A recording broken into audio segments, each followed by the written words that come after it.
people of Biafra. All right, wonderful and great people of Biafra, I greet you all once again in the name of Chukwu Okikabia. Of course, we are late, but we are also here to apologize to you all. I know all of you have been waiting for this day, but at the end, we are here because we have chosen our path on this Biafran restoration project. We are not going to stop till Biafra is totally restored.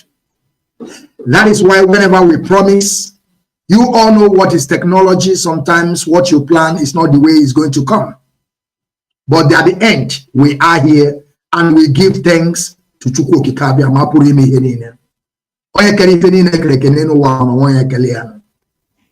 I thank you. Welcome your friends, welcome your families, welcome those that are around you, your neighbors, to come and listen to one of our leaders.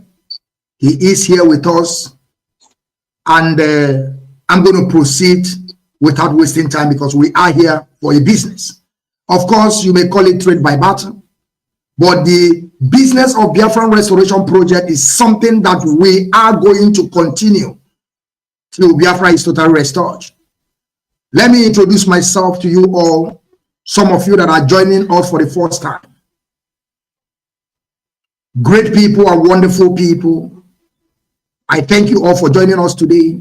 My name is Mazi Okechukwu, known as the Biafran Child Nwachineke, the General. I am from Ihala in Anambra in Biafraland.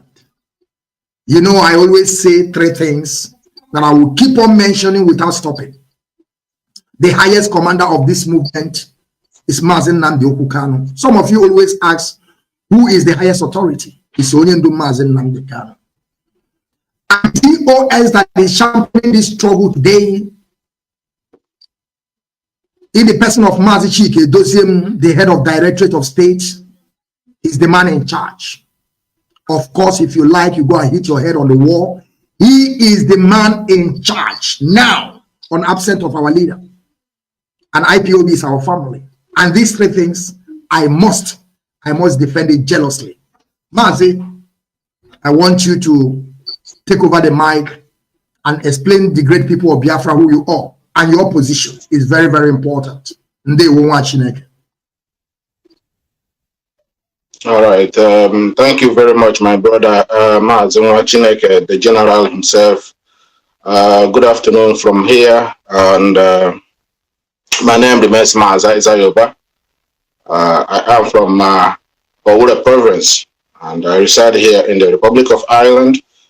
By the special grace of God, I am serving the indigenous people of Biafra in the capacity of Deputy European Rep and also a member of the Directorate. I'm a strong member. I belong to the red zone here, and also a member of the Directorate. I'm a strong member. To be honest, I belong to the red zone here, and also a member of the. Welcome our audience who are just joining us right now, and also apologize to have been coming late at this very critical time. Our people, you should understand, it's not our own making. We were here almost before the time. The technical difficulties we encountered, we are not the one who owns it. So sometimes, these technologies at the very critical time, it will just, keep failing and messing you up. But I thank Chukwu Okikabia that we are finally here. Please, our sincere apology for that half an hour delay. Thank you very much. Thank you, Mazi. Thank you, Mazi Isaiah Oba. You all have listened to him, where he's from, and his position on this Biafra Restoration Project. All right, great people and wonderful people. We are now on Biafran Television Channel 1/IPOB Rapture Media under the leadership of Mazi Nnamdi Kanu. Here we are, we said the red script. This is one of those that are piloting this struggle today. That is why we bring him to come and talk to us. It's very, very important you invite your friends and listen very attentively, because he's going to tell us a lot of things that we have been waiting for. You know, we do what we know how to do best. Mazi, I want to start asking you this question. You know that Mazi Nnamdi Kanu have been discharged, because this is our preamble. Our preamble now is like we have getting to a new phase of media campaign to free Onyendu Mazi Nnamdi Kanu, a man that brought this ideology to us, and the ideology have already sinked into our marrows, and we are not going to stop till Biafra is totally restored. We will keep on pushing. We will keep on pushing because we are fighting for survival. We haven't forgot what happened to our people during 1967 to 1970. The genocidal war against our people. And if our people haven't forgotten, what Gowon promised our people after the war, after they massacred over 5 million people in Biafraland, they promised us reconciliation, rehabilitation, and reconstruction. Up to date, none of them, you can't find any one of them. But now, my question to you is this. Mazi Nnamdi Kanu have discharged from the court, competent court in Nigeria. And one single person, I don't know, that is why we're asking you, because you can explain to our people more better. If this Malami is the one holding our leader, or the Biafran elites, or the Ohaneze Ndibo, or are they in combined together to make sure that Mazi Nnamdi Kanu is there? And I want to also let you know the reason why, if you haven't forgotten, of course you have not forgotten, because you are one of those people that are giving us what to do. And we are here listening to you people every single day. I want to ask now, you remember when they adopted our leader? The reason why they planned all this thing is because they thought Mazi Nnamdi Kanu is their problem for 2023 election. That if Mazi Nnamdi Kanu is out here with us, that the Igbo people can never get to that presidency. Now, after they kidnap our leader, they rendition our leader, and one idiot was telling us that our leader was on mountain praying, but that is for another day. Mazi, I want to ask you, why are they still holding our leader? You are part of the leadership. Tell us what you know. The floor is yours, Mazi. Thank you very much. Dewo.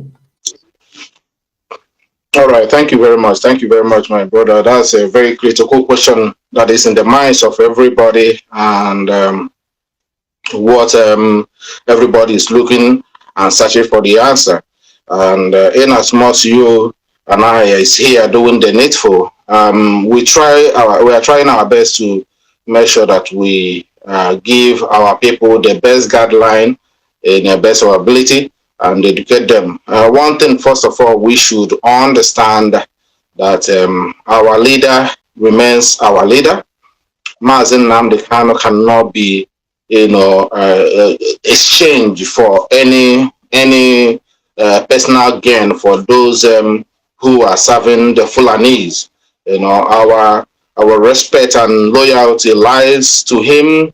And of course, whatever he says stands. As long as this life is concerned, our leader Mazi Nnamdi Kanu will continue to do the needful. And we also want to, encourage him to remain strong. That we are here. We are not shaking. We are not going anywhere. We are not going anywhere. Anybody thinking that they will play this their stupid game that they played 1967 to 1970. That's not going to work in this time, this particular time, and we are speaking with authority that we are not going to back down, regardless what all these cronies are doing. Now, Mazi Nnamdi Kanu, why they are still keeping him?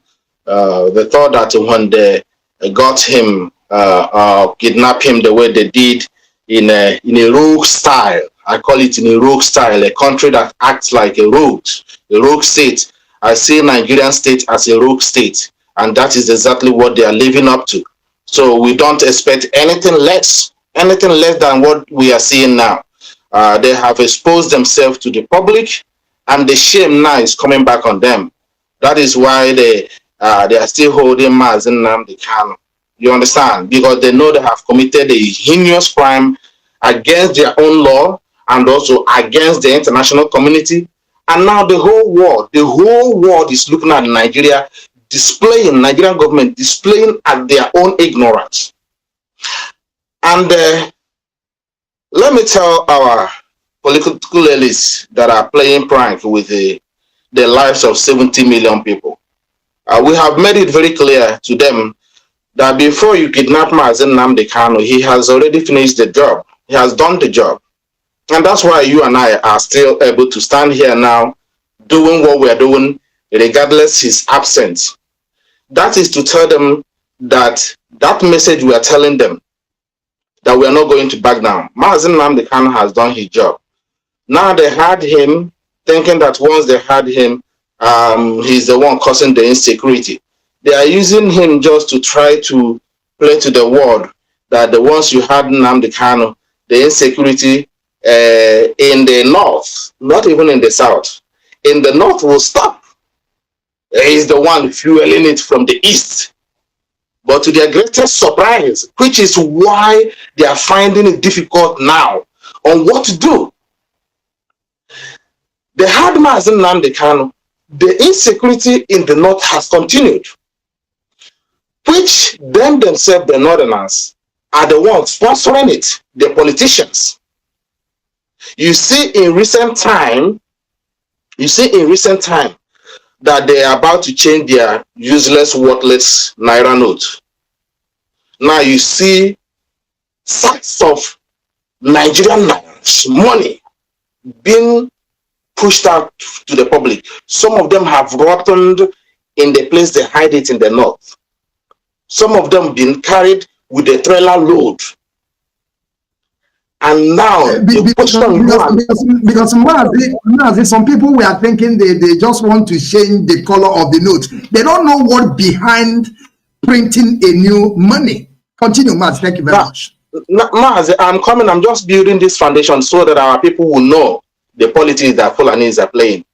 Now, they are changing this note just because the trailer load of Naira note that they stock in the north, they stole from the central bank during the time of this guy, from the Fulani leaders that have, governed the country, including the other one, is it Lamido Sanusi, that left the office and burnt down the whole, central bank office in Lagos, burnt it down just to cover the evidence. Now, they have seen that money that they have packed in the north have rotted, completely useless. Now they have to change the note and bring whatever left over for the public to use it to bargain again and steal more money. Do you see how corrupt these people are? Do you see? We know their game. But they want to do this while keeping Nnamdi Kanu, close mark as much as they can. All right, they want to do this because they thought that once Mazi Nnamdi Kanu is in the open, still doing what he's doing, by now Biafra might have come.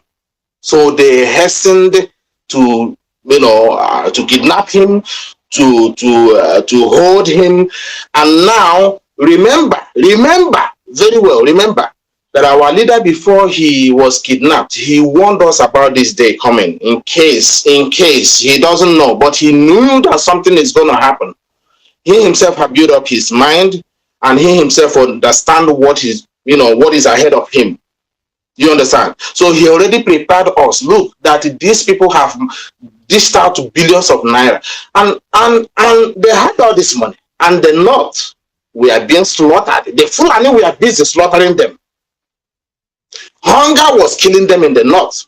They have the spice of this note hidden somewhere in the north, rotting away, and now they come to the east to instigate some kind of unrest. Now, which our leader saw it coming, he warned our people that these people have dished out money, they have mapped out money that they're going to use to actually, bribe so many, including those who we believe that they are with us, that we should be prepared over these days ahead. And now, what happened? They kidnapped him. And what he's professed came to pass.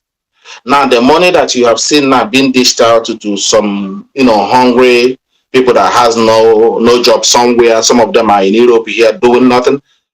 You and I came work very late at night, and I struggled to wake up this morning to be here because I have something doing.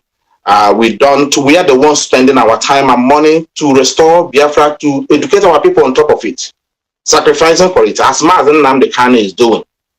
So these people who are busy accusing the leadership and all this are the ones that actually spend the whole time of their day, going on social media, talking rubbish, dishing out order, making sorts of noise. From since 1 year now, nothing has been achieved. But we are going to come back to that later because I know you have a lot of stuff in the store. Now, Mazi Nnamdi Kanu, why they're still holding him is the shame of what they have done.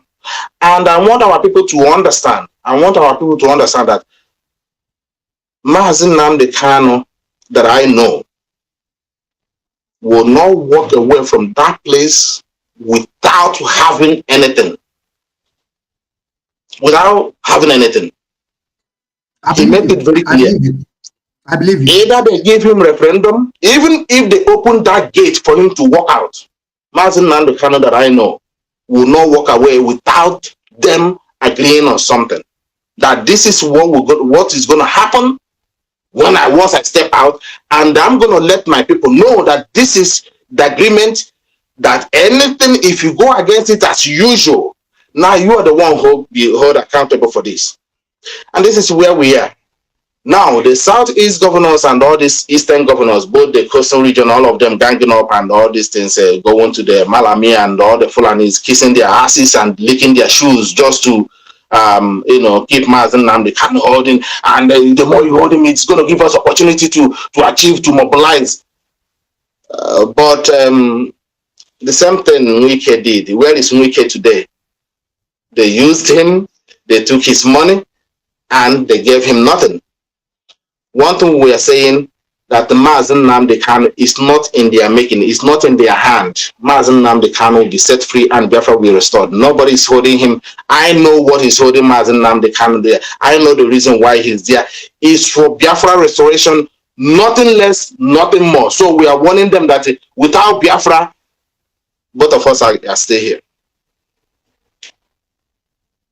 Thank you very much, Mazi Isaiah. For some of you that are just joining us, I want you people to know that this is one of the leader of indigenous people of Biafra, one of those that are piloting this struggle at this moment that we are. He is a deputy to our European rep. So the man that you are seeing direct on your screen now is not just that thing. It's not. It's one of them. Mazi, we are going to go to the new phase of what is happening today in Biafraland. Mazi, before I will bring up this video, I want you to make sure you listen to what I'm going to say. I want you to tell us the benefits and disadvantage of sit at home. Remember, the first time they push sit at home, you are among those that seated on a round table to talk about the sit at home. And we know the reason why. And we have achieved our aim on that first sit at home because it was Mazi Nnamdi Kanu. They are not bringing him to court. And we have to do what we have to do to make sure that our leader comes to court. After we achieved it, some people are now taking it upon themselves, using it in our land, causing chaos, snatching of cars, motorbikes, and even though at the same time kidnapping our people, using their house as a prison or cell. But before we go on, there is a video that I want us to listen. This is a message from Onyendu in DSS dungeon. We are going to listen to it now before you will take over the floor, please, Mazi. Powerful, because as of Nnamdi Kanu Onyendu yesterday, DSS. What is our 50? That's what Nnamdi Kanu did yesterday, 5th of December 2022. Na DSS. I found Bunna make a job for. I'm a lawyer. Even the lawyers never believe. Oh, Lozi, also can see. You're powerful. Can see who ndị ọzọ unu nwere ike rebrocast ya. Anya bụ ozebo na ya nụrụ na na-enwe na nwere ndị chọrọ itinye sit at home 5 days sit at home from 9th of December 2022 to 14th December 2022 minus on the 13th of December 2022. West Mungu na ndị anụ that sit at home bụ ndị achọrọ pịa pụta from the dungeon honor. Ndị federal government amalami kwụnyere ụgwọ n'aka ha wee tinye ọgbaghara n'ala Igbo wee na-eme sit at home ma nke kwesịrị ime ma nke kwesịrị ime. Ọ sị a na-edeclare sit at home 5 days n'ala Igbo na December ebe a makwa na December ka ụmụ be anyị ji anatasi ụlọ. Sit at home of 9th, 10th, 11th, 12th, and 14th December. Yeah, council beer. Also, Mogwage, a powerful. Mogwa Chinasa, Moru. Mogwa Dozier. That they should broadcast it and cancel the sit at home. They declare from wrongful source. The only person who when you declare sit at home, the head of Directorate of States, DOS, Chika Dozien. Any other declaration by any other person from any other quarter is illegal, is unlawful, and must be stopped. Or where's nobody, you not support you not support freedom and should enforce any sit at home on the 9th, 10th, 11th, 12th, and 14th of December 2022. Also, what I'm going to matter now, like the criminality going on in Igbo land. When I think I'm going now, anybody involved in kidnapping and killing of Igbo is fighting against the cause of Biafran freedom.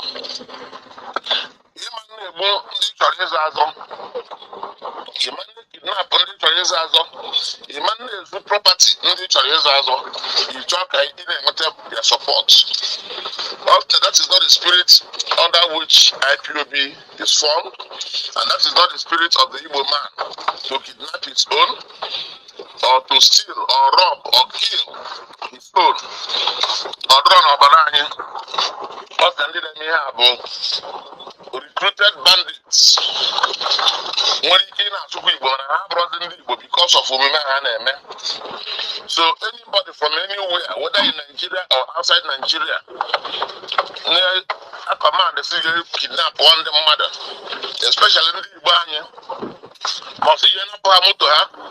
Must you just worry? Must you go no yama abro only Igbo and no yama abro nye Igbo kwesị inwe mmekọ. That in Igbo in all ramifications must fight against such people. Biafra or IPOB anaghị egbu ndị nke ha, anaghị egbu ndị Igbo, anaghị egbu mmadụ. Ihe a na-achọ bụ freedom. So because one of the messages of the Kanzie so it's more powerful. You can rebroadcast it directly as I've said it, or but these are the words of Mazi Nnamdi Kanu on the 5th of December 2022 when we visited him in the DSS. Myself, Nnamdi Kanu, Ifeanyi Ejiofor, and Chief Mike Ozekome SAN. Thank you very much. Jesus Christ, amen. He say, Mazi, yes. As you are going to begin to, address this issue, At the same time, I want you to also address the position of Mazi Okechukwu, because there is something I understand here. I don't care about what other things that they said, but I pick a very vital point, that who is in charge to give order is Mazi Okechukwu. That means that Mazi Okechukwu also have power to remove and replace anybody, and nobody should question him. That shows that Mazi Okechukwu is superior than any other position in DOS. If I'm not getting it right, Mazi, I want you to tell us, and at the same time, tell us those people now that are using sit at home to cause crimes in our land. I want us to tell us the benefit and disadvantage of all this sit at home they are doing now. And again, you know, whenever we are doing sit at home, something must happen in Biafraland. When all this dead man that is in Asorok is coming, we may sit at home. When we are having our Heroes Day, we may sit at home. When Mazi Nnamdi Kanu is going to court, we may sit at home. Now, I want to ask you, what do you understand from these shenanigans that is happening today? What are they doing? You listen to Mazi Nemeka, if I'm mistaken, call his name. Mazi, the floor is yours. Tell us what you know. Thank you very much. Okay, yeah, thank you very much, Mazi. Thank you. I am going to explain and elaborate this as much as I can to the layman's understanding. First of all, our people need to know that IPOB has been running for closely 8 years now, you know, since the birth of IPOB. And everything has been going well, and we also have gone through turbulences, a lot of turbulences before now, and of course this is the biggest part of it, and I believe after this there won't be any other, and then Biafra will be restored. So I always tweet and say on my Facebook platforms, I always say that our people should remain strong and focused. Only people who doesn't know what we have achieved. Mazi, if I have to start from where I am, it was just a week ago, just 2 weeks ago, a week ago, that the government of this country invited us to participate on integration program they have. Now that tells you how far we have gone. I want our people to pay attention. I want our people to listen very, very carefully, because some of them do not understand where we are. They don't understand what we are doing. They think that Biafran restoration is an emotional thing. Of course, somehow it's emotional to us because we have lost a lot of people in our race since 1945, 1967, and then up until now. Nigeria has been kept as one at the blood of innocent young women, youth, children, father of Igbo race. That is only where Nigeria is functioning. But I'm telling you, Mazi, this particular time, this is our generation, you and I are not going to back down. We are not going to give any inch of our land to any of these criminal invaders, regardless what they are doing. We have come here, we've been educated, we have seen how country is being run. We have seen how society has been established. We have seen how people live normal life here. And now we have understand that what we are living back home is not a life. And we are going to restore Biafra and put our people back on the track, regardless. Regardless. So what the enemy are doing now is a waste of time. I know why I'm saying this and hammering on this. Now, I have visited, I think was it 2 months ago that I went to Catalonia. They invited IPOB, indigenous people of Biafra. Nothing was attached to it. Nothing. It was indigenous people of Biafra. The picture that you see us walking, way back to walking on the street is there. It says indigenous people of Biafra, IPOB. It was not added anything on it. and this is like Mazi Okechukwu, my comrade, have said, that we have getting to a stage where IPOB leadership is sharing information, intelligence with the countries that matters. You understand what I'm saying? So this is the stage we are. And this is the thing that these criminals are trying to thwart. Trying to put our leader in a situation that it will look like he's running a rogue organization. But that's not the case. The countries of the world know who we are. We are registered here. And there is one I'm going to expose later on if she does not do what we ask her to do. These are people who invaded IPOB all from onset. They joined us few years, waiting for this opportunity that you see that happened on our leader. But they did not know that our leader, Mazi Nnamdi Kanu, was called to do this job. He was called to do it. And some of us that have joined him years ago was also this information, this Biafra restoration was revealed to us before we even joined it. Because we did not know what was it when this Biafra was revealed to us. There is the organization we will join, prophecies coming all over the place when I used to be in the church, that you will join organization, there is something that you will join, that your name will be heard all over the world. It's not going to be pastor, because my mother was pushing for me to go for pastor work, and you know parents now. So it said that my last born needs to join, be a pastor. So, and when the prophecies were coming all over the place, when I visit home, these prophecies will come. People that I don't know, will just prophesy about this, that there's something that you're going to join. But by then, even IPOB has not been, I haven't heard about Mazi Nnamdi Kanu. Then there's no IPOB at the time, So this thing I'm telling you happened, just 2005, 2006, 2007. These prophecies were coming from different people. Even an American pastor also told me this, but I don't know what was it. But they said it's not going to be pastor, so do not look towards that side. So I said, what the hell is going to be then? What is it going to be? What is the thing that I will be a part of, and my name will be heard all over the place? Now, I'm not saying this to praise myself, but I'm just saying that this journey we are in now has been reviewed into people for a very long time, even Mazi Nnamdi Kanu, before we join it. And that's why you and I are still here today, standing firm. Now, regarding this sit-at-home stuff, we are the one that initiated it. And the Mazi Nnamdi Kanu also was here when sit-at-home was initiated. And it happens, first of it was on May 30th. So that was the first of it, and then it was good. And then he used it when it's necessary.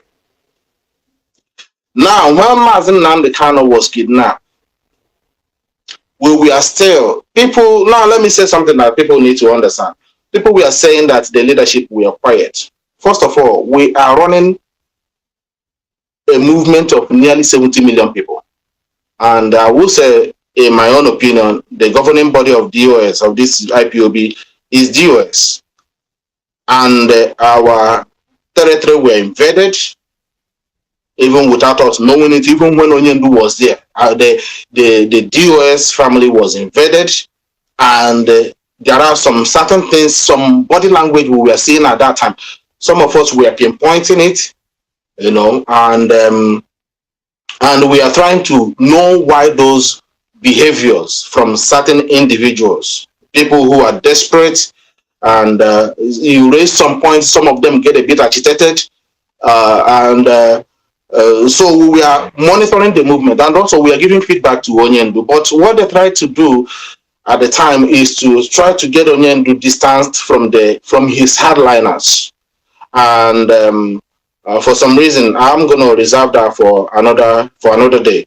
But then Onyendu was drawn close to these criminals that has nothing to offer in America and all the rest of it.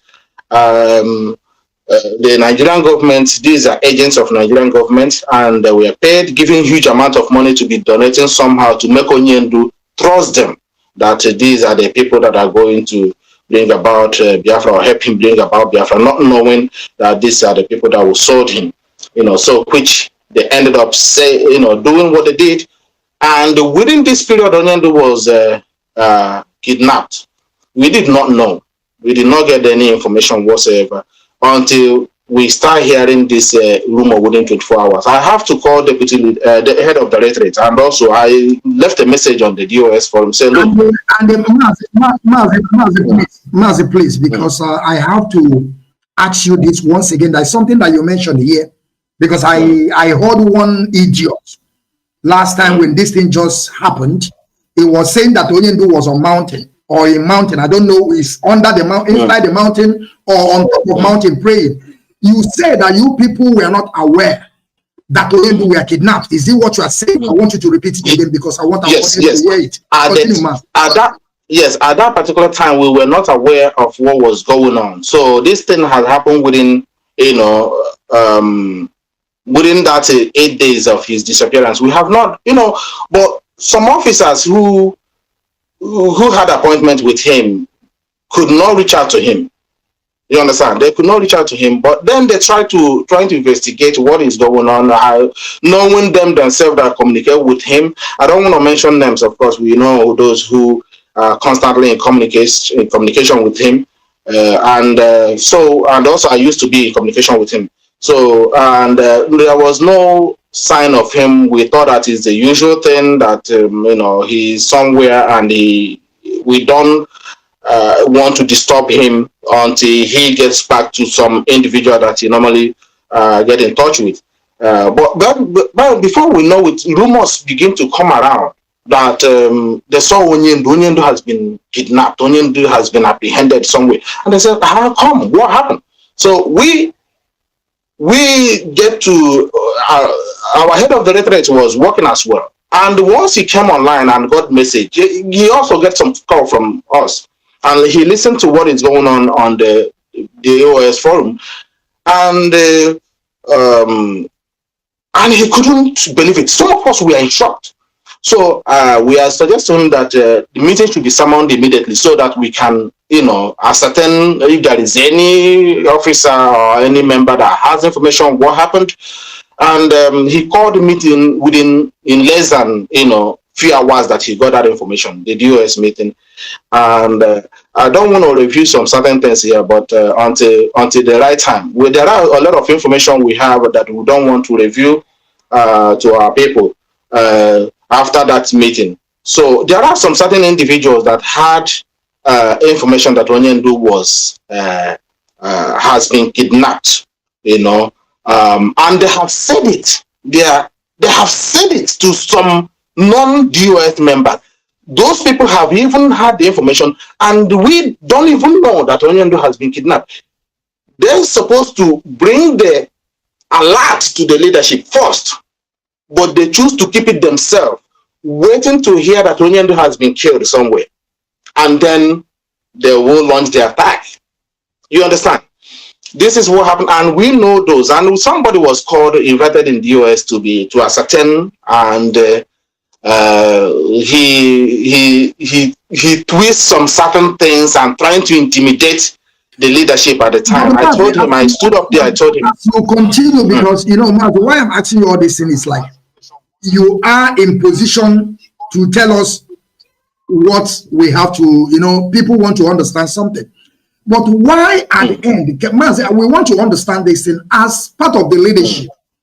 Why it is that you people don't even, does it mean that you people, there's a time that you people are not associating much closer to Onyendu because of American people? Because it's what I'm trying to understand. Why it is like that? Why?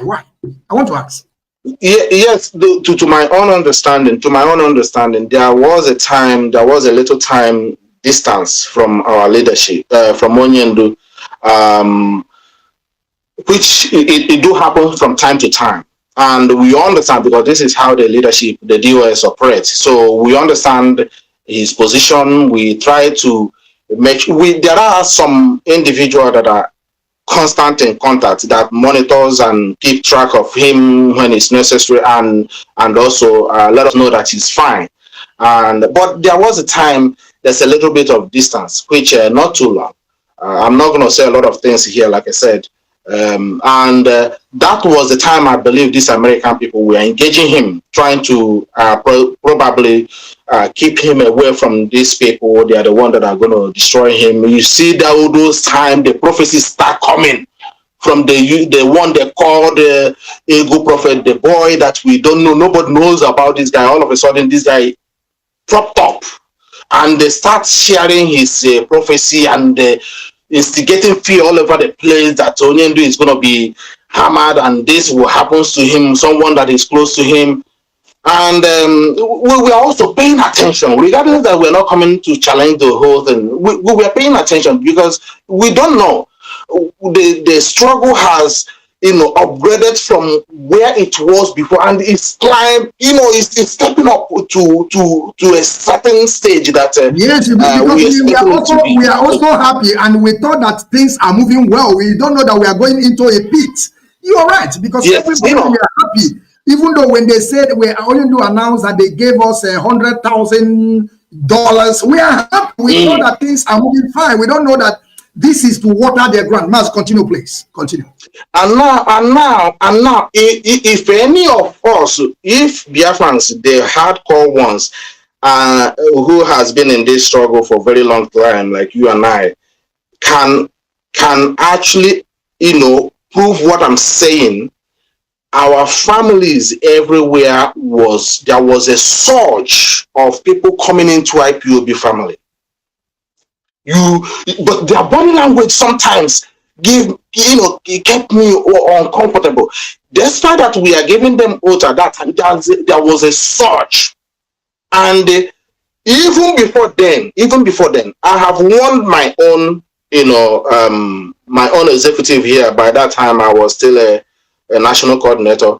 I have warned my own officers here, and also some officers in Europe, and I told them, look, this movement we are in now, there will be a time that we will have unprecedented number of people, flooding into our meeting, and then it will get more difficult to manage them because the mentality of these people have not grinded into what we're doing. And there will be a lie, subterfuge, blackmailing, and all these things to the officers. All of you should understand from where you started and how long you have been to get where we are now. So do not go and join them into gossip, or you start hearing some of this lie, this person is doing this, and then you forgot that this person, you have been with him working in this Biafra restoration for a very long time. Make sure that you have your mind, sanitized to accept everything that members will be telling you. Maybe from new members, there will be blackmailing. I remember somebody called on Radio Biafra and also attack IPOB Island. These are agents that was sent to targeted officers, heavy officers. I'm telling you, heavy officers that time with blackmailing people who listen to broadcast Onyendu. They called even on UHMF's program. They called also on Onyendu. It was praised that time, and they were trying to insert themselves by force into position. And again, Mazi, you are talking about, even though till today that UHMF is out, some people continue to praise UHMF on absent of our leader. When our leader was there, they were not praising UHMF. Our leader is today in DSS Donjon. They are telling us that UHMF is the good person. I don't know why are they saying this. And Onyendu must hear this. Continue, Mas. Yes. I'm coming to this because these things all connected to what the sit at home we are talking about. So we are not losing track. I want our audience to know that we are not losing track, but I want to build a little bit so that they will know where we are, and to also justify what is happening now themselves. Let them be the one to judge what is going on if they want to. Now, this thing is what we have, this surge of influx of our people joining IPOB all over the place, and then all of a sudden, Onyendu was kidnapped. All of a sudden, Onyendu was kidnapped. And you see some people went to Masanga immediately, posed themselves, wear barrets, posed themselves with immediately. The leadership were still struggling to understand how did this happen? Who knows what? Is there any member of DOS that knows about the kidnapping of Onyendu from 19th his last appearance on fundraising in Australia. Who knows? Who had the information? What happened? How did Onyendu get where he is? And some people has already gone on interview. And those who claim that he was on the mountain, those who claim that, there are some ones that I don't even want to mention there. I'm waiting the right time that I will strike on that. And these are the people that maybe some people are looking at and saying that the DOS betrayed Onyendu. There are one or two people they are looking at. Not Mazi Okechukwu, not Chike Doziem, not me, not a few others, not Mazi Okechukwu. These are credible men that have been with Onyendu for a very, very long time. And they have not buckled to any pressure. Even when Clifford Irania and the rest of them did what they did not buckle, they were still here. But the leadership is keeping quiet because we have managed to discover where Onyendu is. Onyendu, we know his body language can speak a lot to us. We interpret it. Once a message comes from Onyendu, we know. The one that is being diluted, we also know. What is it that is happening in Germany? We know. So we want to let our people know that once Onyendu is still there, we cannot interpret whatever message that comes from his end, if there is any. And now, Onyendu have already built the leadership, the DOS, which somehow he has clearly understand that what happened. Onyendu understand what happened. And those who are behind his ordeal are the one constantly attacking the leadership, attacking the real leadership, the hardliners of Onyendu. Now they will be sitting there watching these people bully the wife of our leader, call him all sorts of names. They will insult our leader himself. They will even insult the family of our leader. They will not say anything. You won't see them go out there and tweet like they always come first and tweet about Onyendu is on the mountain, Onyendu is this. Mazi, do you know there's something that I just, sometimes I used to go to their pages and see. Mazi, do you know that this issue of sit at home, that the whole DOS have tweeted, all the media warrior, all the freedom fighters and lovers of freedom have tweeted and said, there is nothing like sit at home. Do you know up to date, these people never wrote it on their page? No, Mazi, I'm coming to that. That's why I'm coming from the beginning, so that I want people to understand how we get here. This is not the whole story, but I just want to give them preamble how we get here. You understand? So these are the people who sit there, watch their own brother being bullied, being attacked by one individual and his guys. He never issued any press release, any write-up to condemn and tell this person, stay away from my family. Stop using my family's, at least say something. They have not done that. But those who are fighting to keep the name of the family clean from the mud these people are trying to drag it are the one they decided to fight against. Mazi Okechukwu doesn't do this, because they are the one that knows what happens to Onyendu. That is why they want to divert the attention of the people to attack the leadership. When the leadership give order for something that will yield fruit, they want to go against it. Now let's go to let me just leave it there because I don't want to let loose the whole thing the way it is, because that will be a little bit much.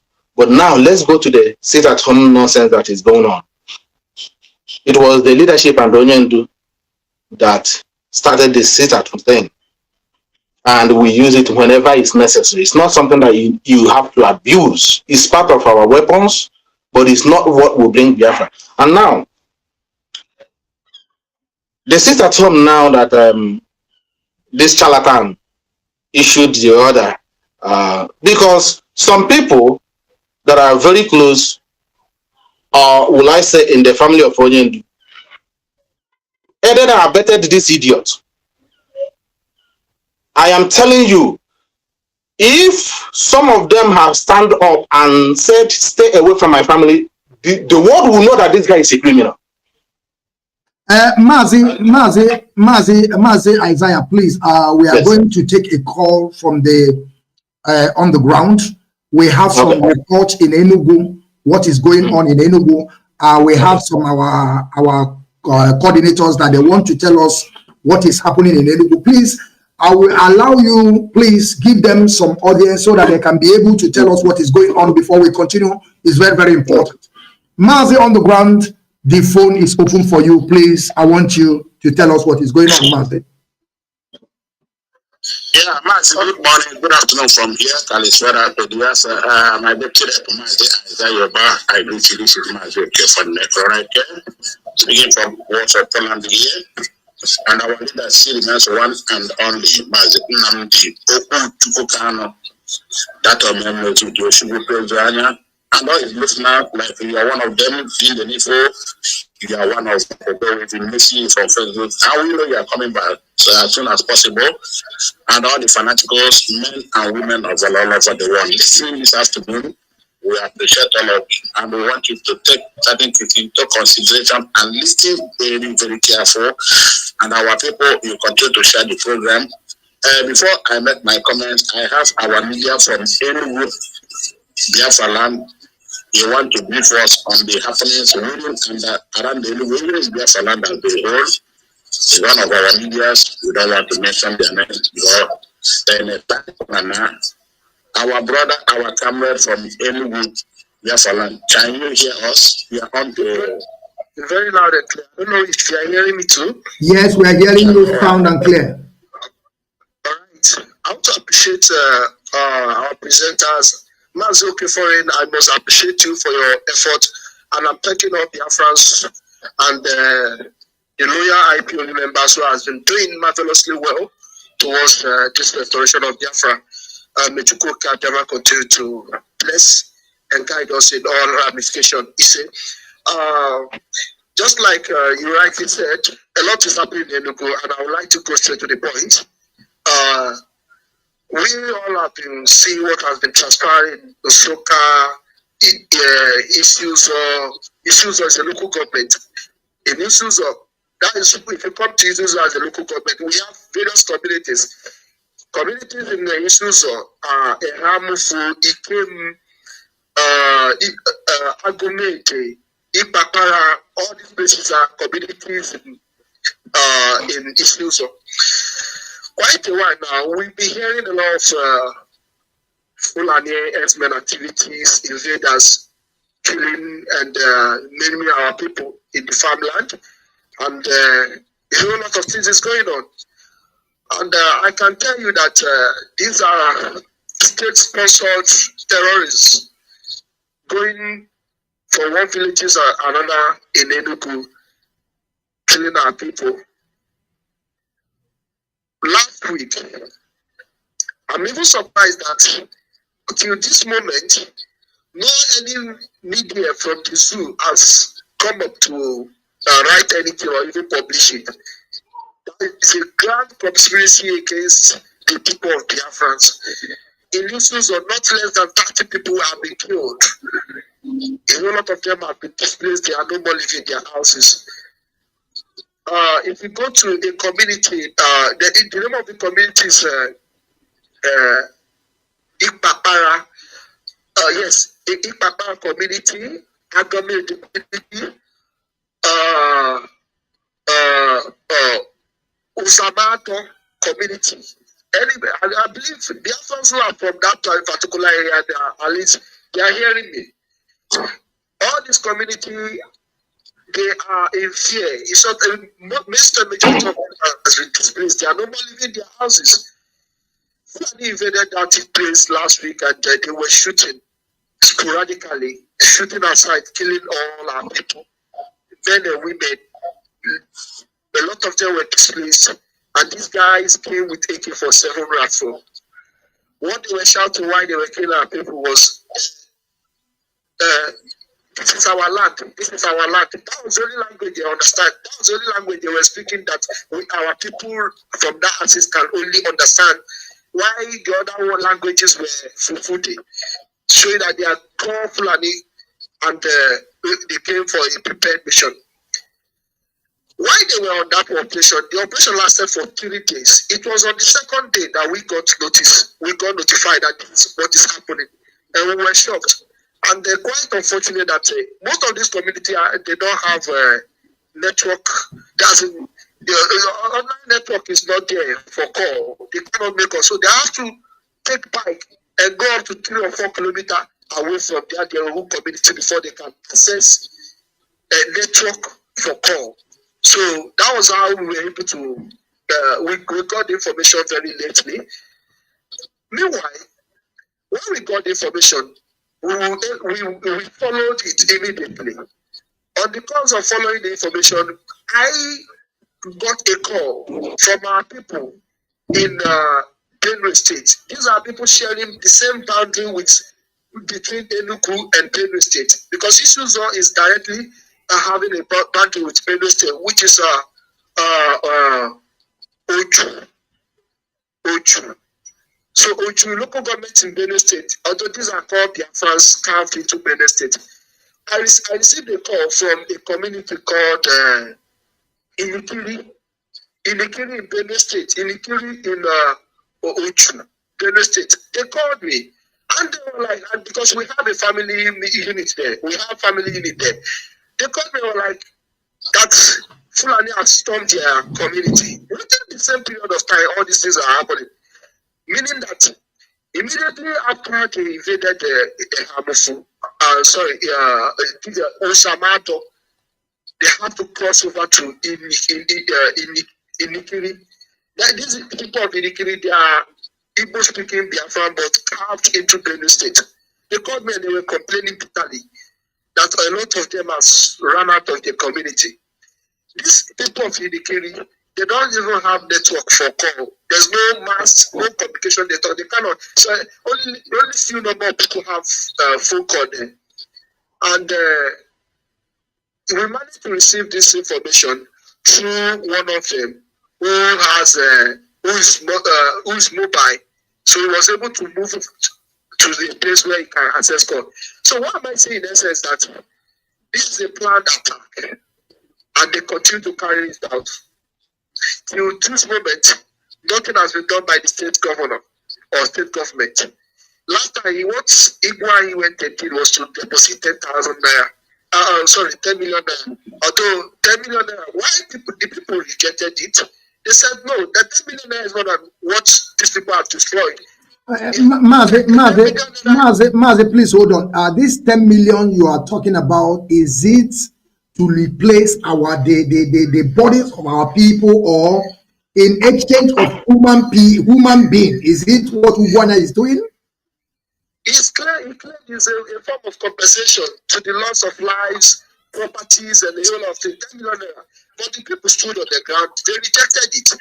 They declined that money because this in Isuzo, they are very good in farming, and more especially they cultivate rice, and then Fulani paraded their cows into that very community. They destroy millions worth of farmland. If you go there, you see our people are suffering. No, we are hearing and we are seeing, and we are seeing a lot of videos coming from there. And talking about 10 million, knowing the cost of things in Biafraland now, the way they have strangled us, the situation that places our people, is that 10 million compared to the number of the deaths. Is that 10 million enough even to buy what the gasket or coffee to bury them or to do the burial? You see, when we tell our people that the only leader we have in Biafraland is Martin to come. And this IPOB that is serving everyone of God. I will thank God our deputy European Mazi is here, getting the message. And when you talk about the media, There's the one I sent you. This is the organic. Yes, I have everything. We are going to also push it. Yes. The telephone numbers here now. You take it down as you are projecting it. You forward the telephone numbers. Let the Biafra do the info. When you come against us, we will definitely come against you. This organic 98.3 FM. This is Biafraland. Is in our number. Is in Antiago. Now there are only not sports time. Mazi, please, Mazi, before you continue, there is somebody that asked question here that is it any lockdown on the 9, 10, 11 and whatever? I want you to answer it before you continue, please, Mazi. Somebody asked the question. But it's part of the thing we are going to treat now. That's okay, good. Okay, so you are seeing it is good. Mazi, continue, please. Yeah. Forget about it and continue. The Deputy European Rep will treat. We talk about it. Thank you. You have summarize that market time, please. Yeah. Summarize them because of time, please. Tell our people, like our ratings on 102.1 is on. And Nigeria government, our deputy European Rep, we want him to say something about what Nigeria government is going around now, loving people country to country, promising them oil and the gas in order to tag IPOB, a terrorist organization. And the last one before I give back to the brother is that our leadership, we are pleading because he's here, he's part of the leadership. This is the so-called useless seat that we're talking about. They are going around, they are making way in Biafraland. There is nothing like that, and our leadership will do what they know how to do. Expediting the market union, transport union, and churches. A well-worded letter as we got to this. This is what I have to let our people take over as soon as our brother from Enugu has given his report. Mazi, go on and finish every report you have here. Mazi, please manage your time and please go ahead. Thank you. Go ahead. All right. Thank you very much. Just like I'm saying, the government of Enugu intentionally kept quiet. Even the fact that they came with 10 million naira is a kind of mockery because a whole lot of things is happening. Now, going back to what has been transpiring in Isuzu earlier before now, we have a whole lot of our brothers in Enugu Mazimo prison up to date. Some of them are from this community. Sometimes last year, something happened when our people, our boys, our ESM boys went there for surveillance. Then on that course, just to go and survey the footsteps and the activities of this Fulani Esme Janjaweed. On that course, the neighborhood watch and the so-called forest guard saw them. And then the community people, they decided to join hands together and revolted against our young men. Even though they know that these guys are even their own brothers. They are indigenous of that community. They are indigenous of Isuzu. They know. But the point was that there's no how ESN will come and take over our ESN shoots. They don't want activity of ESN. So what they decided to do was to hand them over to police, the Nigerian police. The Nigerian police arrested these guys, detained them in the Cape police station. On the next day, they moved them to Obolafo police station. From Obolafo to State CID. From State CID, they arranged them to the magistrate and to remand them in prison till today. Just that one of them just paid, one of them recently was granted bail. But some of them are still there. These are our boys who deem it necessary to go and do the needful. But the community revolted. So whatever they are suffering now, unlike what a lot of people doesn't understand, our people are trying, but the fact is that the people whom we are trying to lay effort towards on, they are our problem. If they had stand up on their feet and supported our men, what transpired, this loss of life would not happen. The same thing we are suffering in Osuka. Look at from OP Road, Enugu to Okisuka Road, along Ukoko, all this place. Kidnapping has been happening there every day. Despite the presence of the militaries or uniform on that road, kidnapping every day. Who are the people kidnapping? The other time, we learned 2 students were kidnapped. The other time, it was on record. A lecturer was also abducted along that line. After it was discovered a peaceful and people. But why is it that the militaries are not doing anything? The presence of the military is not even giving any positive input. The same things are happening in the Four Corner area of Enugu State. Four Corner is within the Kanu West. There's a road at Four Corner leading to Oji River. Yes, leading to Uti. A very sharp bending corner there. The militaries are there. Until now, even as at this moment, militaries are there. The SARS are there. All kind of police, but yes, it's okay, and we know that. You people should round up. You people should round up. Let us. Please, thank you. The telephone numbers. I have everything. I will bring it on the screen. I will bring it out here. People will see it also. I have it already on my. I will bring everything out. I will bring it out. We put the radio Biafra in free time, so we can conclude from there. Let our left prayer. Thank you. Finish up the program. We appreciate your work. Biafra time continue eating. Thank you. Thank you. Thank you very much for this intel. Thank you very much for this time that you're trying to tell us what is going on in Biafraland. We thank you people so much. Deputy European Rep, please. I want you to continue where you stop. And before you continue, if you can give me just a small time, I want you to continue. I want to bring this video of those places that Fulani have been taking over. I want you to continue. When I get it, I will bring it out, please. All right. Okay. And now let's just go as quick as we can now, so to catch up all the time that we've lost here.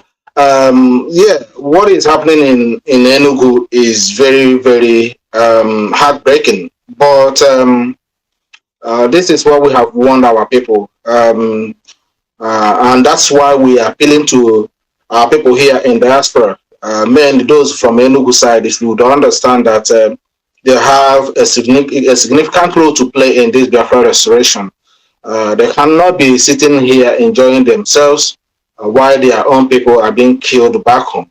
So they must join hands together to make sure that we rescue our people, those who are farming back home, rather than them doing celebrations here and Irinji, while those that are cultivating the yam are being killed on a daily basis. It's very, very sad, and it's quite unfortunate. Now, let me just go straight into what we're saying, and then I will come to maybe that will connect to Enugu issue as well.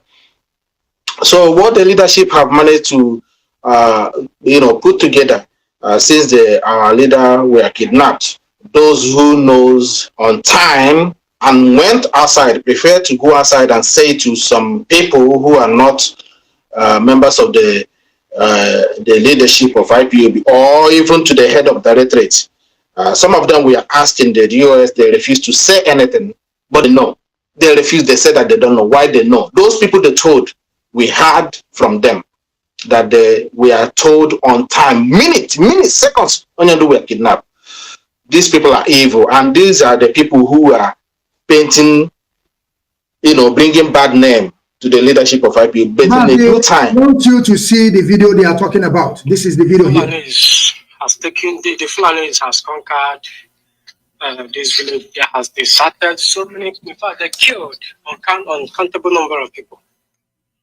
They are bringing in the Fulanis, Janjaweed, jihadist system into our land. But we've promised them that not even all of our landed properties will be given to them. Not at all, not in this life. It's not going to be possible. Look at it. People have run away. Their properties, everything. Look at their homes. So their homes everywhere deserted. The men are out. Eastern Security Network are out. Thank you, Mazi. I want you to continue, please. I just want to show you so that you will see what they are talking about. Continue, Mazi, please. Yes, yes. I've seen that video. They, like I said, it's quite unfortunate and it's good. People are now seeing. Would they blame Nnamdi Kanu for that now in Enugu? Would they blame anybody? Would they blame IPOB for what is happening in Enugu? Would they say that it's IPOB ESN that is causing the carnage and the killings of our people in Enugu? But we have the so-called Enugu governor sitting there doing nothing. Sitting there, that one sometimes looking at him, you will know that the governor doesn't look like it's like somebody I just know. I just don't understand the kind of his appearance. Sometimes is very sickening, you know. And these are the people who sit as the head of security of the state, watching their own people, poor people.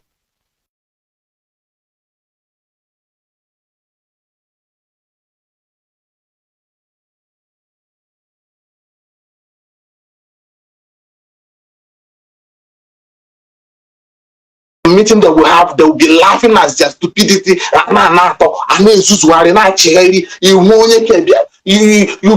You'll be looking at this. These are people, his own people, their own people. These are the people inviting security men to come and kill people without bringing them to court to let the court take its preeminence. But they won't do that.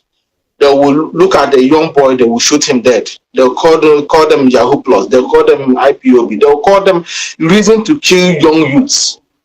And I'm asking them, if there's Sam Mbakwe, Michael Okpara, all the rest of them, Akanibian, the time they were in position, if they were doing this thing they are doing now, would they be alive to be governors today? Would they be alive to be answering elites and politicians today? What they are doing to our youth now, because they were youth during the time of these people. Ugwani was a youth during the time of them Samba. Okebeke in Imo State was a youth during the time of Samba. Nneyamodo was the youth during the time of Samba. All these governors now that are parading themselves like uneducated fools, making mockery of governance, we are youth. But during their time, there was no youth that our political elite killed that time or arrested illegally. But today, they are the one inviting military to go and in a marketplace. You see these people going in a marketplace, open fire in front of people, women, children, traumatizing them. And the British are here looking at this. Katrina Lang is all over the place in the rivers, across river dancing. And people could not even throw an egg to him and that to her. This is the way they have beaten us hands down. If not IPOB and Mazi Nnamdi Kanu. Now, the same ESN that they pursued out in this community in Enugu that was protecting them. As soon as, in fact, like this guy was saying, a few of the ESN were arrested. Some of them, as Mazi Okechukwu was said, some of them were killed because the sabotage in this our place in Enugu. I don't want to say something here to be like we want to blame anybody.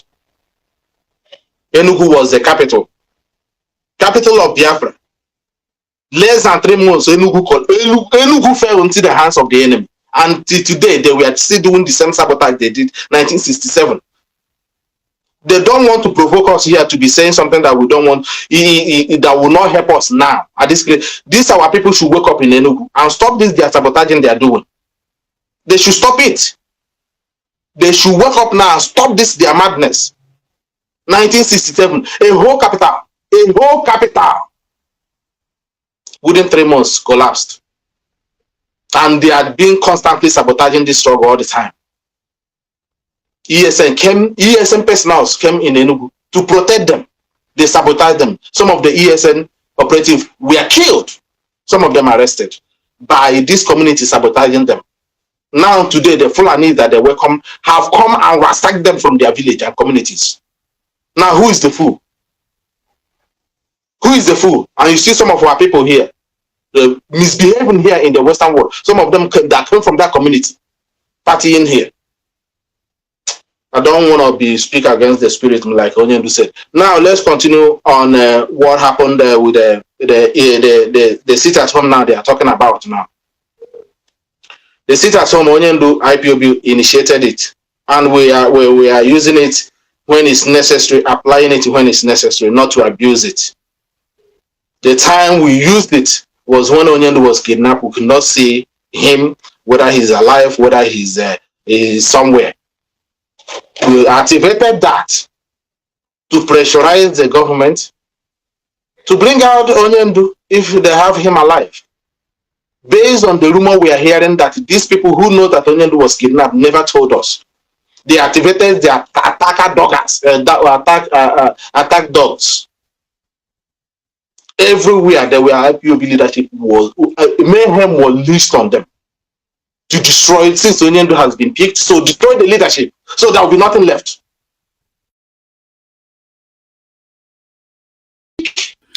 In whatever they are saying, so diabolic in whatever they are saying. Everything, charm and distance. To the extent somebody who called herself a freedom fighter. Why we are saying this, we want our people to know the position of the leadership. If they look at us as people who can compromise, who will mislead them in this struggle. Somebody is fighting for freedom of Biafra, and you're spreading your pekus all over the place. What does that got to do with the freedom of your people? How does that going to bring you Biafra? Spreading your pekus everywhere. To the extent this pervert that based somewhere, pick it up and help her then and spray and do cajole with it.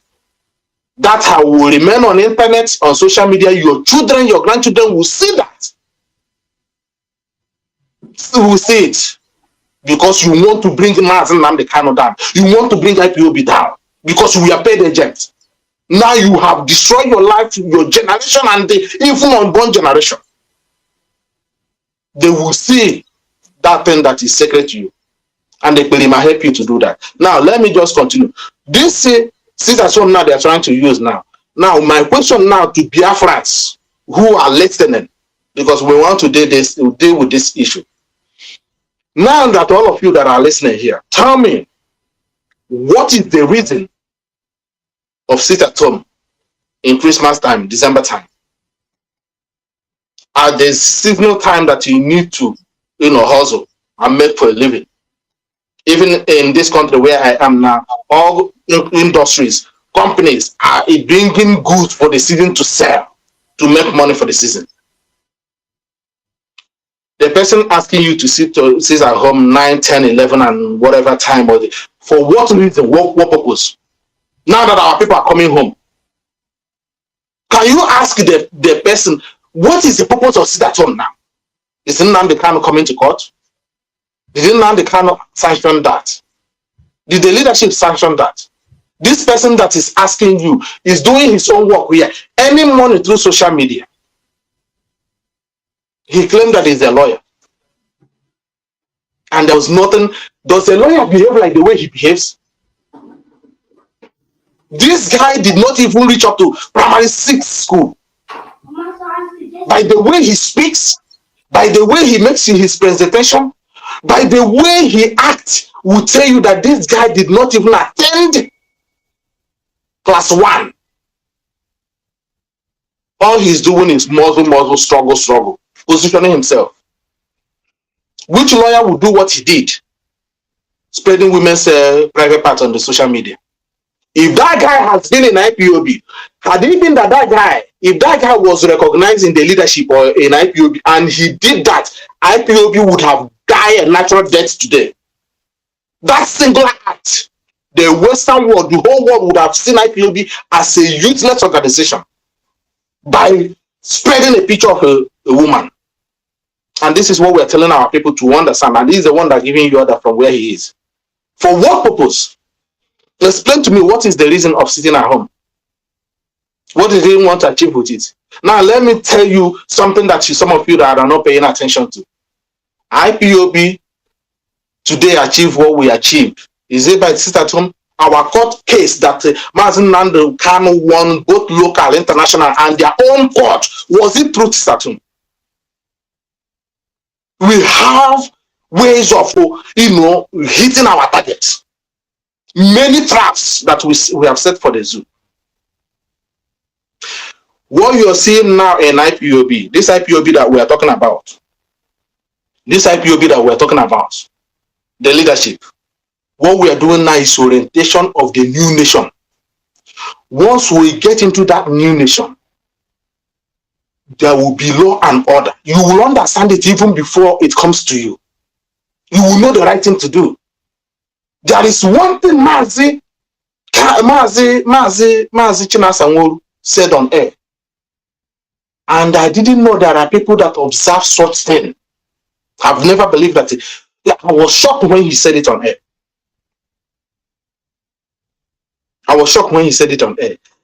That if you look at how our youth, 3 or 4 of them stand around or walk around, you will know there is no training.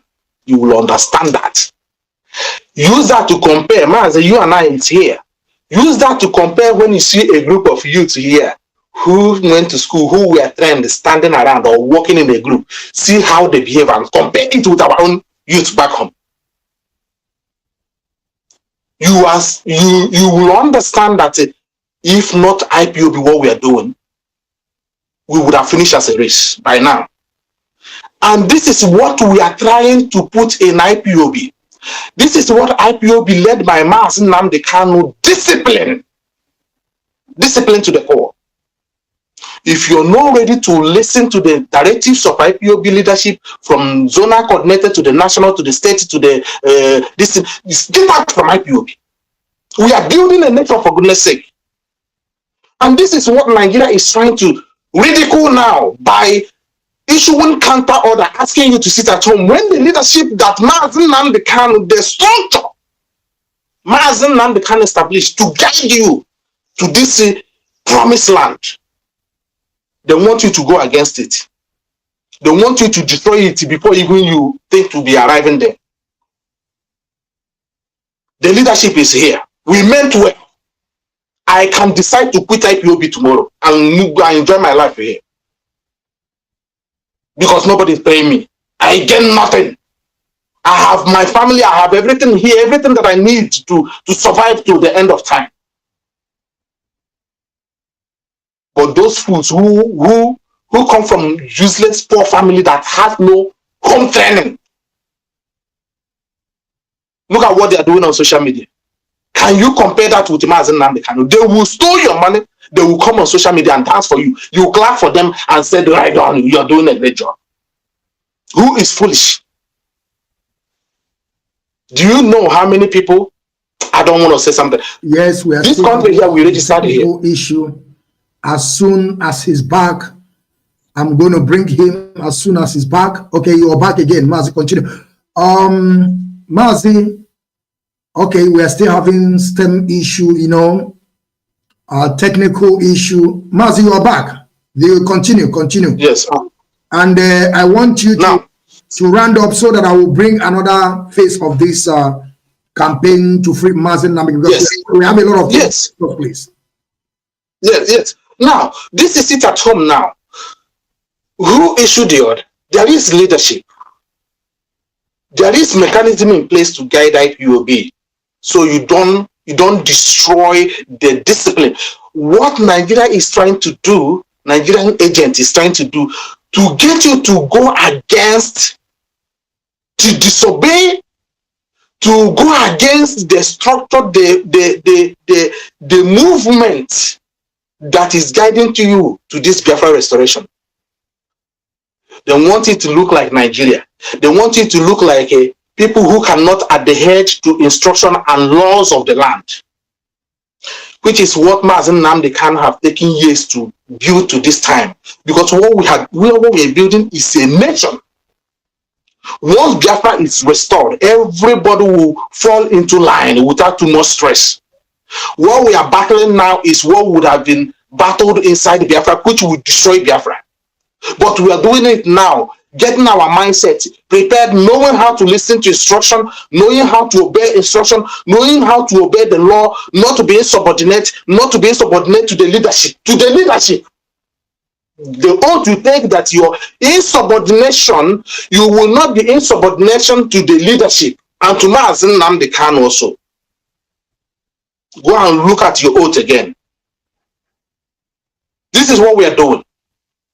The sit at home can be used, but let me tell you, and the question I'm asking some of them, the victory we have recorded so far in the last nearly 5 months now, was it recorded through sit at home or through the techniques IPOB leadership is using? We have 110 plans a way to get to our destination. The zoo cannot detect where to go for us. They cannot put sit at home for you. They want to destroy you. And this is why we are telling you, listen to the Radio Biafra. Listen to our broadcasters who are here. Follow the leadership so that you will not fall into the trap these people are setting for you. But if you think, if they think they can tag IPOB terrorists, it's not going to work. Because the Western world know what we represent. We are the one here. Yes, there are some countries' intelligence that are making some inquiries, asking some questions to the IPOB members, both in Germany and here, to find out what these people are saying is true. That is within their right to ask questions. If what we are doing is true, but we are registered here. People, Biafra has been given resident permits through us here. Efe is one. One Efe in Italy is one. That did not come through attached name, autopilot, or one idiot. This is what we have been doing in the last 3 or 4 years now. And now Biafrans has been given resident permit here on IPOB, not by other name. And then you want to ridicule it now, going against the nonsense. And this is what the Nigerian government are trying to do now, to attack our people, to get you to mess yourself up. Then they will use the evidence and present to the world. Look at these people. They can't be able to govern themselves. That's why we don't want to let them go. That's why we don't want to live in Nnamdi Kanu. We are telling you now to listen to the directives and instructions that are coming from the leadership and follow the directives. Don't go against what will ridicule Biafra restoration. We are very, very close. Mazi Nnamdi Kanu is very, very close to bring out this Biafra, and he needs our support. Listen to his instructions. Listen from the leadership he put in place to guide you in his absence. And do as we told you. Of course, I'm going to bring him back again because it's very, very important. As soon as he's back, for some of you that are joining us for the first time, who you're having here is deputy to European rep, those that are leading this struggle on absent of our leader Mazi Nnamdi Kanu. We are still having the same issue, but we are going to get it right. Mazi, I want you to continue, please. Yes, in summary, our people need to listen to the leadership Mazi Nnamdi Kanu put in place. Listen to him, listen to the leadership. We can never ever mislead you. We can never ever mislead you. That is a promise, and it's on our oath. We cannot even conceive to mislead you. There is no sit at home. In 9, 10, 11, 12, till the time they say that thing has no meaning. There was no reason for such a thing. Our people should go about their business, and do not, what they want you to do is to get you to rebel against the leadership, to rebel against those who are fighting to protect you. So there will be anarchy in the land. They will find it as a reason to keep Mazi Nnamdi Kanu. This is what they're doing. And as I've been asking as a question, what is the need of this announcement of sit at home? Who for what purpose? For what purpose? We have won the case in the court. We have recorded a victory everywhere. And they know.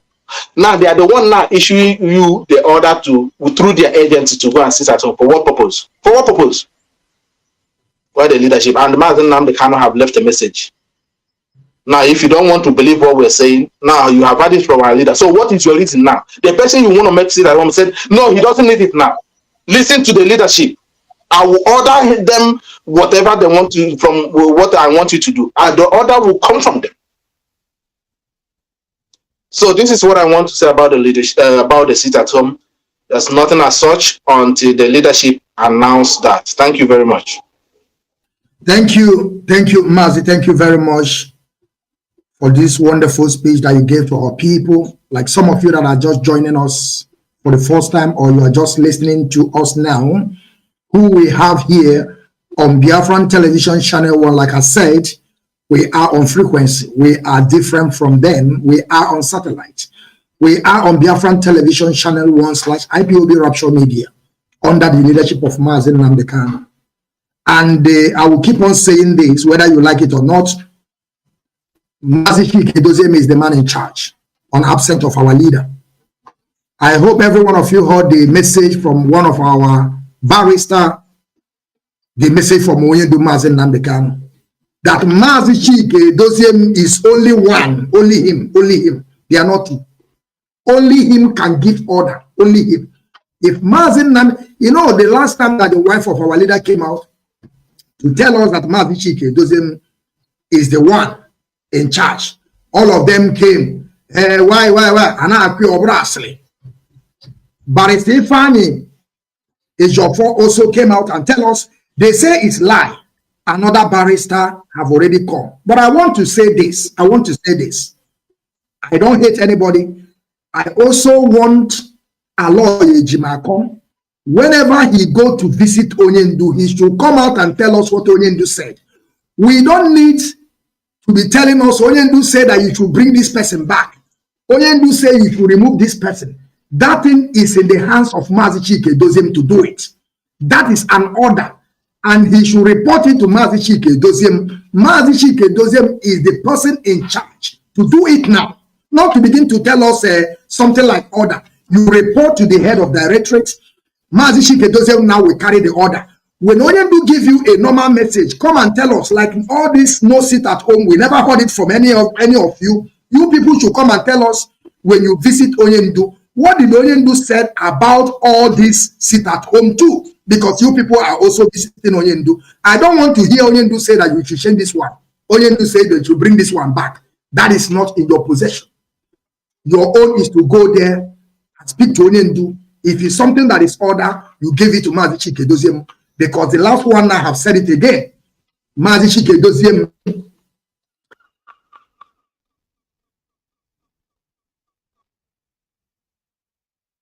Place.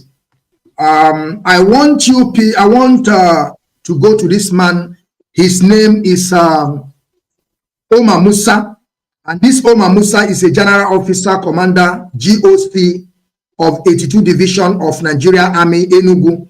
Major General Omar, according to the report available to IPOB intelligence units, this Fulani man, this Fulani army general is a cause of the upsurge in kidnapping and Fulani killings in Enugu this day. This man, he is a cause of a lot of problem in northern part of Nigeria by killing a lot of indigenous people in north, even in the west, as is. And many other states government have all rejected him not to be post in their state. So Mazi, this is a very long article. We are not going to be reading it out. But I want to tell you that this man they call Omar Musa have been rejected in northern part of Nigeria. This man have been killing a lot of people in north. He is a sympathizer of Boko Haram and ISWAP. And the northern people, when they were killing people in southern Kaduna, they rejected him. And they posted him in Biafraland, which is west. The west see the activities of the man, that this man is not sincere, is coming to kill and maim and give and pave a way for the Fulanis to enter. The Yorubas rejected him. And the Mazi, do you know that Uguani today accepted this man? This is the man that behind the killings today in Biafraland. Maz, I want you to talk about this man, why Ugwanya accepted him. And today they are killing and maiming and destruction of our properties in Biafraland. And Ugwanya is still not talking. Ugwanya is using 10 million in exchange of our people. Now 10 million naira now can solve or can bring back a dead people. Maz, I want you to speak, please. Yeah, Maz, like I said, it's really quite unfortunate and very, very sad and disheartening that this situation we find ourselves in it. And it's very hard to explain it. That regardless how you see the Yorubas, there are a little fraction in what fragments all over the place in Yoruba land, even in their own agitation. You can see that they've messed up themselves, using Tinubu and election and all this rubbish to mess up themselves and split themselves all over the place. They don't even know what they want now. But somehow, when they want to go for kill, they will find a way to come together and make their stance, well known. Now, why I'm saying this is that remember during the Amotokun launch or inauguration, they did it, and they have a vice president who happens to be dumb in the government. His boss died. Buhari died, and he couldn't find his stand to request for him to take over the office as Buhari died, and he kept quiet. Rather, they kept him in a box. Once in a while, they will flash him to prove that he's there, and they will ask him, "Houseboy, go and sit down there and mind your business." And he claimed to be a pastor. And these things we are talking about, the Yorubas kept quiet, and they accommodate all those type of situations. Imagine where it would have been an Igbo man being in the position and his fellow Igbo man died, he will not be the first person to expose it. Now, the Amotoken, you cannot tell me that the vice president Osibanjo did not know that they were launching that, and they did it in a grand style. Nobody saw it coming until the day they launched it. All the Yoruba politicians, political elite, all of them supported the signed for that Amotokun security outfit. Whether they are functioning today, whether they are not functioning, that one is what I don't know. But they were able to do that in a grand style, well executed. And now there were nothing like forming a counter security outfit to quell Amotokun. So they all keep it on the background, and somehow they are functioning, even placed under salary. Now, look at when it comes to our own. And remember, they were the very first one that launched this security outfit. Then before Mazi Nnamdi Kanu, I said, okay, we cannot allow these people coming in our land, killing our people. Remember Uli, was it 2 years ago? A young girl was butchered. Her legs were spread all over across the farm there, and her body was chopped into pieces. So, and these are the things that push Mazi Nnamdi Kanu to say enough is enough. Our women were raped, killed. They will rape them, they will kill them. It was the Fulanis were on a rampage, going into farm, pushing our people from cultivating, which I reviewed here one time. There was a plan, this orchestrated plan that the Fulanis had against our people. They wanted to employ what they used 1967, 1970, which somehow backfired. But I will tell you how it happened. They were constantly, at the time, focused in our farms, attacking our farmers, attacking them constantly. These politicians were not seeing what was going on. They did not see it coming. They were attacking and attacking and attacking, killing every day. People were running away from farm, and then people now begin to depend on Indomie, foreign-made food, canned food, that these politicians also are being the one importing those ones. Now, our people stayed away from yam, cocoa yam, and all the rest of them, cassava, rice, and everything. Now they depend their life on canned food and Indomie. Our people did not know that was an orchestrated plan. That was a plan Fulanis were planning. Now, once they succeeded that time, putting fear, our people left both Benue. They attacked Benue. The farmers there killed almost 300 people in one single day.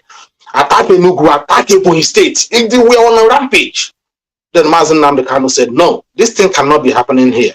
And he called these governors to form a security that would defend our land. They said no. He called them. He put it in a memo.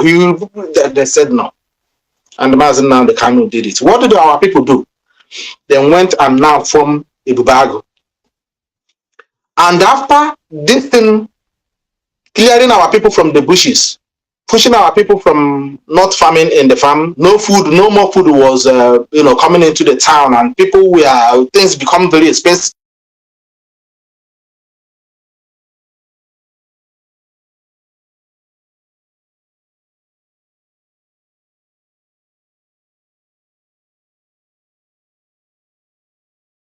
We are rotting in the north because they put food embargo, because they thought that they have defeated the IPOB by killing a lot of the farmers, that the food will run out in Biafraland a couple of days with their food embargo, and that did not work, and they have to call that off. Everybody saw it. Had it been that work, that would have been the time our people would have been destroyed. That did not work. Our people, Mazi Nnamdi Kanu, now established ESN, which now you see the same Eastern governors that brought this killer now went and formed a Bubago. Now, all of you can bear me witness that nobody have seen a Bubago arrested any single Fulani killer herdsman. Not one, or being killed any of them. They have not done that anyway. This Bubago now, they call them security.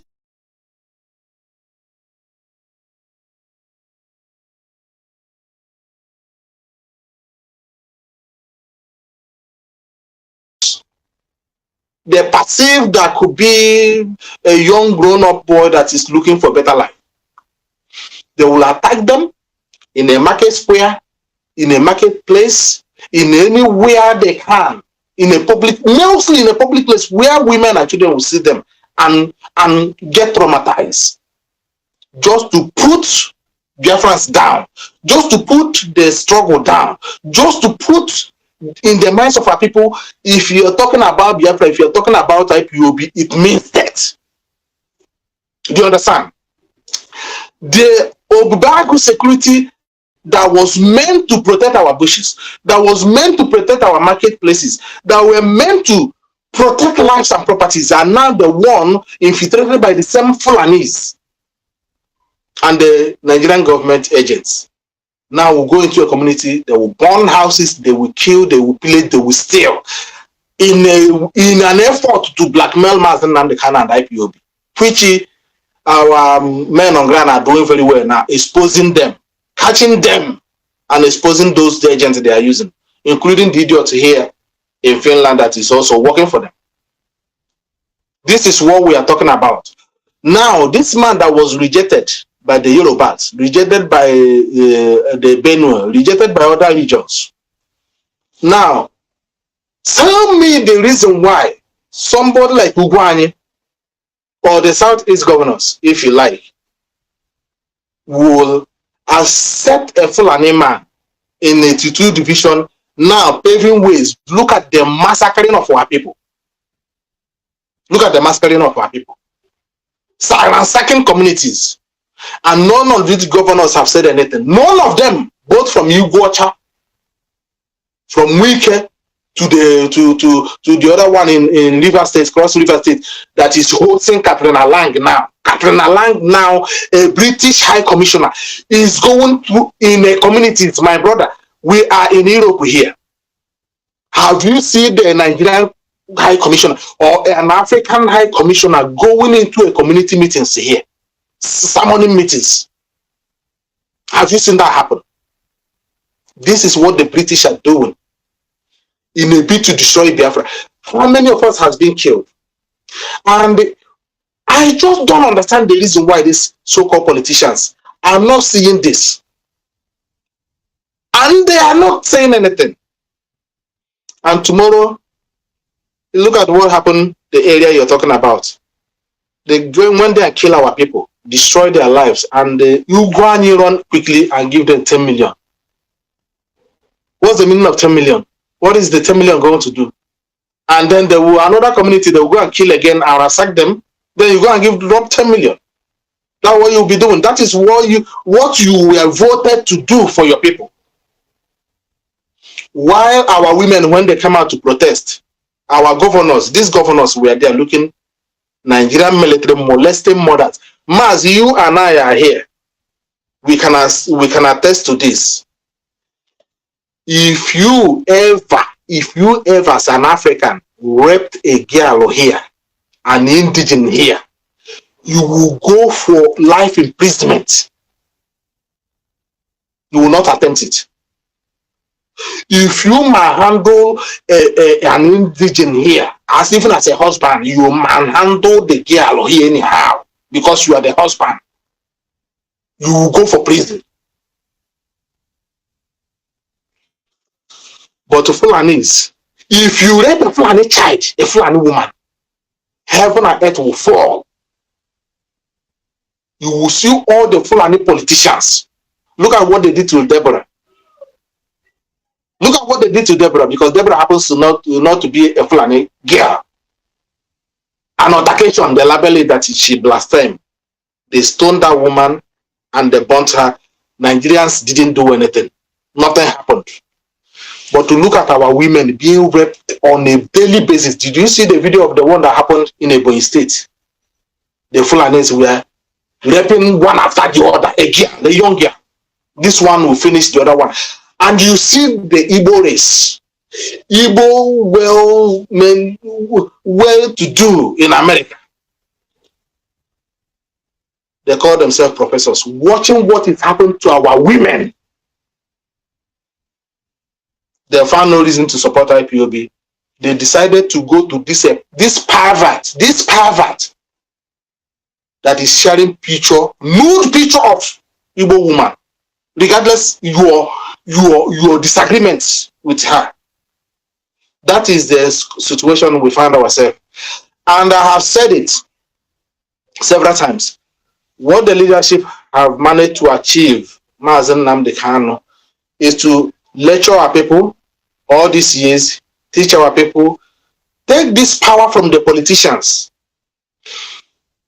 from Abuja, and hand it over to our people to do what they like with it.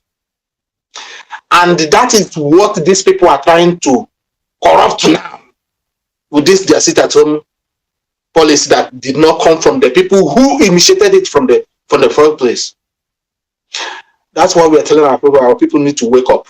Do not misuse the opportunity. What IPOB have laid their life for and hand to you. Don't let it slip off you, because that will be the end of you. Thank you, Nance. Thank you very much, Mazi Isaiah Oba. Thank you very much. Let us move to the next phase of this agitation, the new phase of media campaign to free Oyendo Mazi Nnamdi Kanu. That is the reason why we're here. Of course, they say we are talking about them. We are not talking about them. We have already left them behind. But we have to assure our people that they are free to travel to Biafraland to see their loved ones. Nothing will happen. We want to tell them that we are standing strong. We want to tell them that they should do their worst, because we are here. That is why we are coming and tell our people to go back to their land. Those of you that can be able to travel, those of you that Probably you are not doing what we are doing. You people are not into this agitation, but you are a Biafran person. You go back to your home and see your loved ones. Nothing will happen to you. And we have, the leadership have bring out a number that you should call whenever anybody threatens you to sit at home. Call the number. They will be there immediately to see those idiots and charlatans that will tell you to stop. Not go out or not to be doing your activities to enjoy with your family, to go out and drink and eat with them. We want to know who they are. But there's something I want you people to understand. Are they going to kill some of our people? The answer is yes. And by killing those people, they will use it, to put fear in you. Probably they will go out in one village, in a remote area. They will see a woman that is selling akara or selling granite. Now they will shoot the woman and begin to post it everywhere. Yeah, we have do this. We want them to come in a city, a place like Onitsha, a place like Ihal, Anambra. I mean to say, with all this open place, Oba, a place that is open. Some places in Enugu, some places in Abia State, some place that is open, a open place. This is where we want them to come. We let them try it so that we will believe that they are strong. They can apply or they can, tell people to sit at home. Not that we are going to go in one remote area and begin to kill people and tell us, like what is happening today in Enugu, that when ESM was there, they chased them away. Today, Fulani have come now. And now they are crying for ESN to come. You see what we are talking about. This is it. Mazi, I want us to see this, this post that is here. This is, let me bring it out on my phone here so that I can be able to read it out, because this is also those that Fulani are using in our land. Because there's adage in our place said,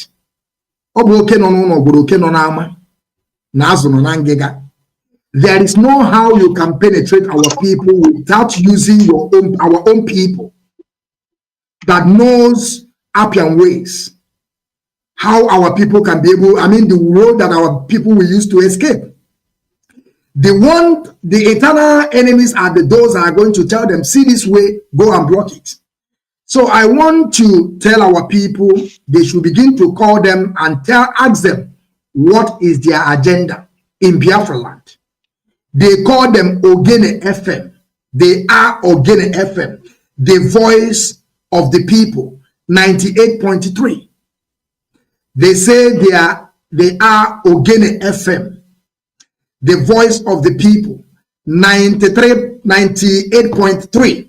Now, the address is number 2 NTA Road, Old Onitsha, Enugu Road, Enugu, Okwa, Anambra.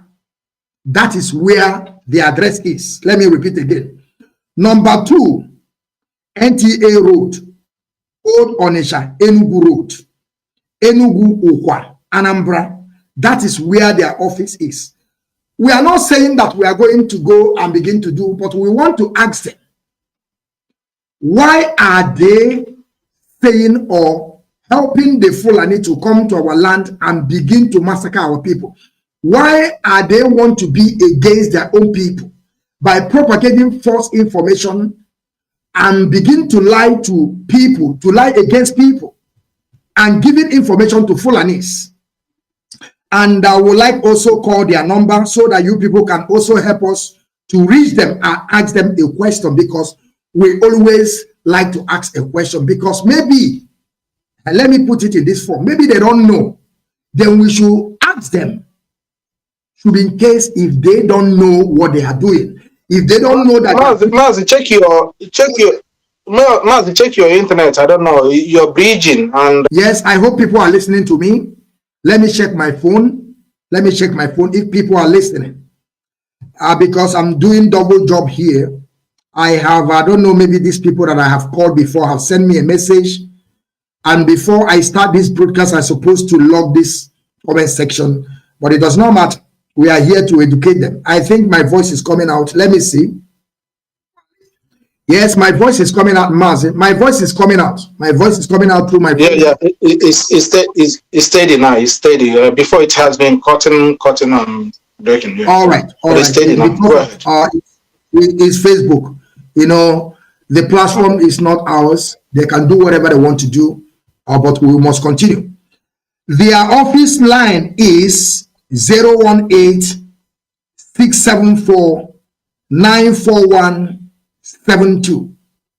Their website is www.ogene98.3fm.com. Their email is ogenefm98.3 at yahoo.com. Info at ogene98.3fm.com. We want to tell our people to write these people through email. You call them through telephone and ask them, why are they doing all these things? By castigating what we are doing, by giving the Fulanis information, by telling them to come to our land and begin to massacre our people. Because sometimes, even though because of 1 naira, our people can sell their own people. And you have forgotten that after you sell your own brother, the person that you're selling your brother to can never love you, because he knows one day you can also want to sell him to or her to. That is something our people don't even understand.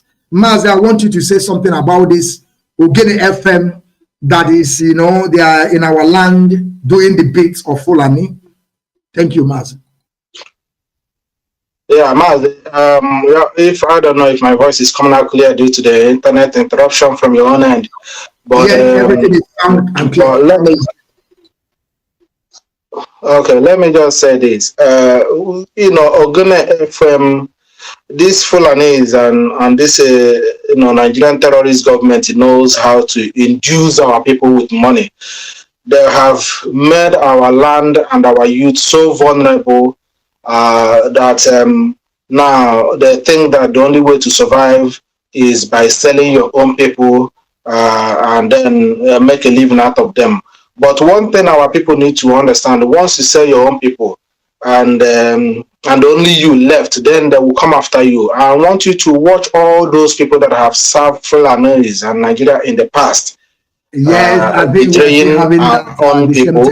I want you to look at the life of them. This is how it is. There is nothing we can do about it. That is also how they came to our leader. They lied to our leader. They told our leader they are going to bring our own satellites. They pay them money. They squandered our money today. There is no satellite. At the end, the VOB now have a contract with them. The VOB that our leader talk about, that they said that they are enemies of Biafra after they have already stolen from IPOB 20 million. There is no satellite. At the end, they join the VOB, the enemies of Mazi Nnamdi Kanu and freedom of Biafran people. Mazi, continue, please. Mazi, listen, one thing we have to know here is that to get Biafra, we have now understand it's something that is tough, and we have built that mental toughness to fight it to the bitter end, however they want it. So why am I saying this? Is that let them do whatever they want to do. Let them buy all the broadcasters in Biafraland. By the way, isn't it? And isn't it? I don't know where he come from, the east. If actually is from the that part of the world, but these are how our people are wired. They have impoverished our people to make them believe that the only way out is to sell your people, even in their political arena. An Igbo man will go somewhere and betray his own person to climb up to the ladder, but at the end of the day, they'll push both of them down after they have done that. Go and ask Nwike. Look at what Nwike did. Kill our people in Obibo, destroy life, burn houses, act like a rogue governor, and rob body with where it was Tambowa. Where is Tambowa today? Where is Nwike today with Tambowa? we can contribute to the rendition of our leader. But where is him now and the presidency that they promised him?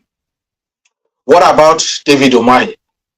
That one bragged all over the place, wearing that cheeky here and there. Every time, the only time he will wear a native cloth is when his paymaster is coming. He will wear his native, and then will also wear the paymaster's native to fool those who they will think that they're going to fool. Where is David Umahi after killing, destroying life in a Ebonyi state, burning houses, women, men childless, children, men fatherless, husband killed, wife killed, at the supervision of this guy, what's his name? David Umahi. Today, he slaughtered us at the altar of getting to the presidency of Fulani. Where is it today? They dumped him. Because Fulani cannot trust him. This guy that is doing this to his people with impunity. Now you want to bring him closer to us. No, he has done the job. That is what they did. Now, what about what was his name? Okebeke. Okebeke, what is it? He has destroyed Imo State now. Killed thousands of youths. Youths slaughtered. Did he get to the position of being deputy Senate? Talk less of presidency. What about this guy that was given money? All of them, just all of them. The Fulanis know how to use them. Use them, do the dirty work, kill your own people for us. Pave the way for us. I want your land, go and kill your people. And then we will give you this position. You see recently the picture of my own brother from Imo State. What's his name? Ihedio. Where he knelt down. My brother, it's an eyesore. Where he knelt down before Fulani refracts. Imo State has oil. Where he comes from. Anambra has oil. Abia State has oil. The way they fragmented us. Everything our land are very rich. But these people will go to this wretched, ragtag Fulani that came from Sahel, that has nothing, and kneel down before them, begging them for what you owe, because you have betrayed your own people. Tell me if Ihedioha will go to his village community leader or Eze and kneel down and beg him for anything. Can he do that? But these our so-called political elites will go to these small boys of Meeti Allah, kneeling down before them. Ngige, how much he used to buy presidential tickets? 100 million naira or $100 million. I don't know which one, but it's 100 million. He used it to buy Fulani tickets. All this just to destroy our people. That money could have done something in the east. What of Rotimi Amechi? What about now? Rotimi Amechi. Now this thing we are telling you. You mentioned Rotimi. What about Rotimi Amechi? The right-hand man of Buhari, who sponsored single-handedly using River State money, Biafra money to sponsor this Buhari that died 2 years after. If Buhari is the real Buhari, do you think Rotimi Amechi will be nowhere to be found now? And we're very close to him. You will never see this man. Maybe after we met this broadcast now, they will flash him very close to this boy. That's how they do. They watch our program more than we do now. After this program now, watch in the next couple of days now, you see Rotimi Amechi standing next to this imposter that is parading himself as Buhari now. But the question is, in the last 4 or 5 years now, has anybody seen Rotimi Amechi very close to this guy? Because Rotimi Amechi knows that he has some kind of stupid dignity. I don't know, because I will call that stupid dignity, not the right dignity, but the stupid one. He doesn't want to associate himself to this fake boy, this boy that he know that Rotimi Amechi knows Buhari more than anybody else, because he was close to him. He worked with him throughout his electionary campaign. He sponsored it against his brother Jonathan. Do you see it? Now they put Rotimi, they gave him transport minister. He built all the railway from all the way from north to connect all the Fulani brothers in the Sahel. But the old one we had wrote to me whether he's the one giving the order, whether the Fulanis are doing it on their own, came in Biafraland and remove all the railway tracks. They are doing this because they know that Biafra is coming. They know they don't want that. Should come. It's part of the leader. We still have some issue of technical issue here. Of course, like we said, this platform we are using is not ours. And then they will give us it with nothing. Yes, Mazi, they just push you off now, and you're just back. I want you people to download IPOB Community Radio. I want you people to download Biafran Television Channel 1 under the leadership of Mazi Nnamdi Kanu, because those people that are watching through television, they are not having all these problems.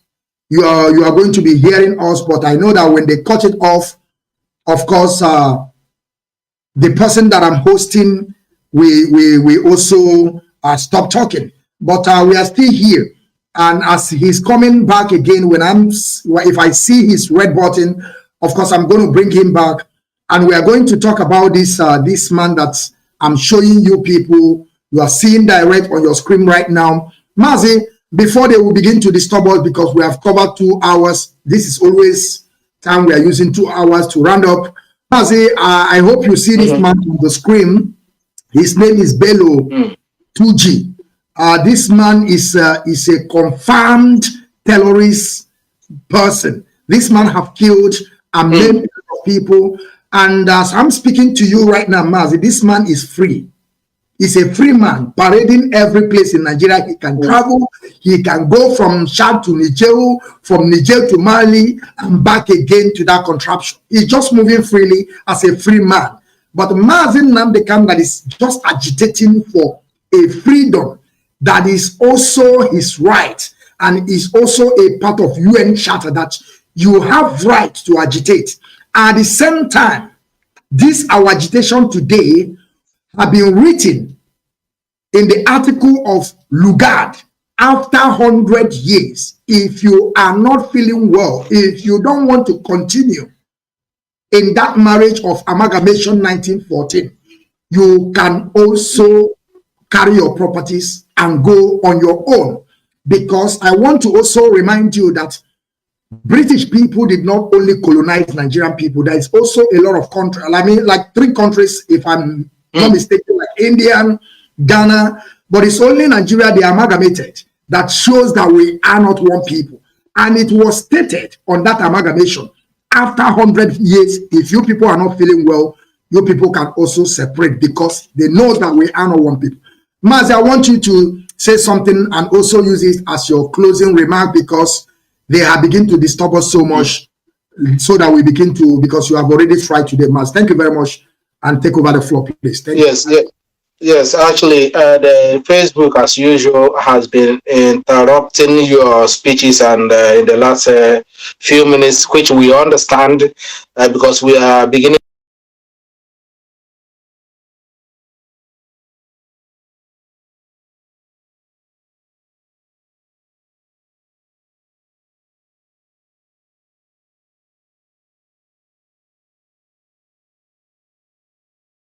Yes, they are back again. They are back again. We're having this issue, but I want our audience to be aware. You see, to tell you IPOB has gone far. That is why I'm saying to our people, do not worry, they're not going to tag IPOB terrorists, because we haven't done that. There's nothing to suggest that we are a terrorist group. It is quite unfortunate. That is why you can see none of these criminals. Mazi, sorry to disturb you. You know, you have finished all your part. It's like we are trying to, to round up. Yes. These people just want to put fear in us. The same thing, what they call it, the same thing BBC did. Have you forgotten that they went and make documentary, begin to show our pictures, begin to, to put fear in us, that so that we can mellow. But we know what, you see, Mazi, we are in a civilized country. We are in a country that we must follow the rules and regulation of the law. The law of the land is first. We never violate the law of the land. we are saying and bringing proof. What we are doing now is a proof. We show it in a newspaper. All this thing we are showing now is there. They can see it. So we are trying to analyze it. We are not going against anybody. And we can never go against the law of the place that we reside. Oh, the land. We are intelligent people. We are not just the way they think we are. Of course, I am not in that level of being a professor, but I went to school here, and I went to the what they call it, the history school. What belongs to you, your right, and what is not your right. That is why it's good whenever you go to any country, you make sure you go to school there and learn their history to know what you can do and what you cannot do. Mas, that is why we're here. So they cannot just think that the way African people think is the way people Western world think. No, you know your right. And whenever you apply your right, nobody will come against you. So all these things that they are playing shenanigans from them, we are not going to buy it from them. Mas, I want you to continue so they can go to do what they want. And again, our people must know that the country that we are living is their right to come to any leader that is among this struggle that we are and begin to ask them a question. Of course, it's their right, and they must answer them for them to know if you are genuine or not. Is something that is real. Not in Africa that they will come there, nobody will ask you a question. You are living in a country that is not yours. You are operating in a country that is not from your land, and you have an organization. Of course, you must tell the country what this organization is all about. Is the way life is supposed to be. But because of African people, how will they understand? Must continue, please. Let us begin to defend, please. Yes. I'm using this to do my closing remark. Like you rightly said here, because that's one thing, the thing that brought me to be saying this. Mazi Nnamdi Kanu being where he is, and the real terrorist himself being let out and had his freedom today, and you can see the Igbo political elite. The people who proscribe and describe IPOB as terrorists are Igbo political elites, not even the Fulanis, not even the Nigerian government. It was the first, our Igbo, Ohaneze Ndigbo, and our governors that actually came out in the open. And Obiano, I cannot forget the day Obiano was reading out those scripts saying that IPOB is a terrorist organization.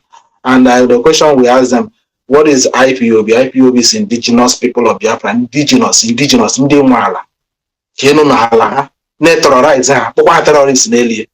How does that apply? But this is what we're doing here. We told them we are intelligent. Very, very smart and intelligent. And IPOB, we are registered across the Western world here, doing legal, not illegal, legal activities, abiding with the law of the land.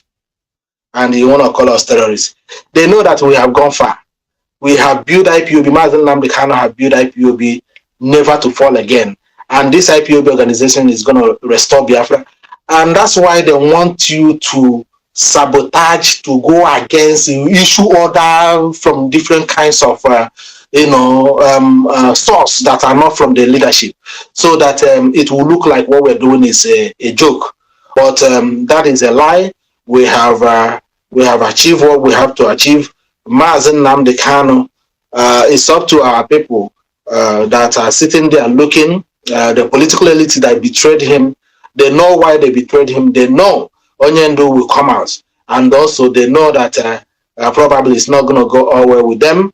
But we are not relenting. Onyendu remains Onyendu. Onyendu remains our leader. He has not committed any crime. And one thing I'm grateful of is IPOB, regardless the massive attack we've received in the last 1 year, we did not buckle. We did not buckle. And we have managed to defeat Nigeria in their own court. The world witnessed it. It's out there. So sit at home did not do that for us. It wasn't sit at home. Sit at home is a part of one out of many strategies we have. And we cannot allow anybody to abuse this. And the Biafrans, don't let these people to dictate for you, because this is what they are trying to do, to detect for you the area they want you to fall so that they will destroy you. And as the ego eyes of this Biafra restoration project, IPOB leadership are here in exposing those plans before it happens. Onyendu is innocent today. Onyendu, what he's doing is legitimate. I know the foreign hands are into what is happening to us as a race because they want oil, they want our resources. But I would like us to have in mind that we are ready to sacrifice another 10 million for them to get this Biafra. We are not going to back down. Anything less than Biafra restoration, we are not taking it. Regardless, our leader, Mazi Nnamdi Kanu, must come out with the Biafran flag. Or they give us referendum. Two of the options, give us referendum. Give us referendum. All these shenanigans sit at home, they are issuing and bringing all over the place. It's not going to save you. And as I have said before, most of the things that our people are suffering both home and abroad because our elders refuse to come together to make a stand. They never make any stand in anything they are doing. They never come out as a body. Okay, so let's go and visit America. Let's go and visit England. Let's go and represent Igbo people or Igbo race. There is no, apart from IPOB that has these representatives across America, Europe, Germany, everywhere in Africa. This is the only body. This is the only body that represents, that speaks on behalf of the whole entire 17 million people. There's no other group, no even governors. You will see that when they were going against Jonathan here, 17 northern governors visited White House to Barack Obama. That is how they removed Jonathan. 17, every day, 19, not 19 northern governors. Every week, every month, they are going to America. But can Igbo people come together for that? Can the Southeast governors, do they agree with themselves? Look at what is happening in this whole East. They are the one inviting. Look at it. You brought a killer that is serving in the 82 division. Other region rejected him. You brought him.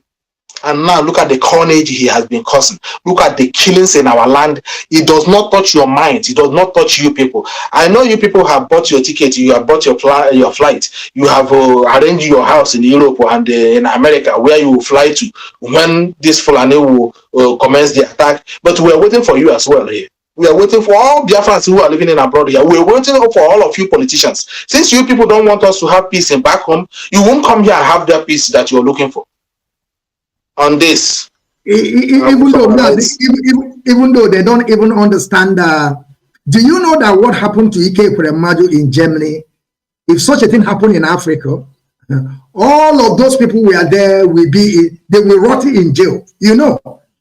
But because we are living in a civilized world that you apply the rules of the land, you go to police station, you take the order, and they will tell you this is what you can apply. This is also what you can apply on their own citizen. So our people have to understand that, you know, that is when I begin to agree that, you see, travel is more far better than being in that zoo and you have a qualification of a prof. If you are a traveler, you will learn a lot. And that is exactly what we... Yes. Maz, now you mentioned Ike Kuremadu. Let me just say one thing there before we go. Ike Kuremadu, you see what happens to him. You see exactly what happens to him. You see how Fulani, you know, planned very well, in a very subtle manner. Do you see how these people operate? After serving them, they see the guy, somehow, they do not even trust him. After serving them, giving them everything, still they did not trust him. Now they work with the same Britain, they set a trap for him, and they catch him in Britain. They locked him up. Only God knows how long he's going to be there. Now, because they have destroyed our elders, and they sold, like I said before, as I made the reference before, there's no other organization that is speaking for our people. There's no other organization whatsoever that is speaking for our people. Not Ohanes Ndibo. Not Ohanes Ndibo is on. They're just on a paper. The Fulani know that they have destroyed them completely. If Igbo or if the East are organized like IPOB, they would have sent a group of delegates to go and ascertain to what happens to Ike Ekweremadu as their son. Why is Britain holding him? But due to these people, this Ike Ekweremadu them, we are the one that destroyed those foundations that would have protected them, both inside and outside. Now they have no one to come for them now. No one. No one come for them. They will pick any Igbo man, Igbo politician tomorrow. They will dump that one. There will be nobody. They will pick this one that they feel that is a threat to them. They will dump that one. There's nobody. The other time, they look at how they ridicule this guy now, Ojos Okalo. He become like a what will I call a bat now. He doesn't even know. He doesn't know. Sometimes they will come on radio or TV and make noise. He will go.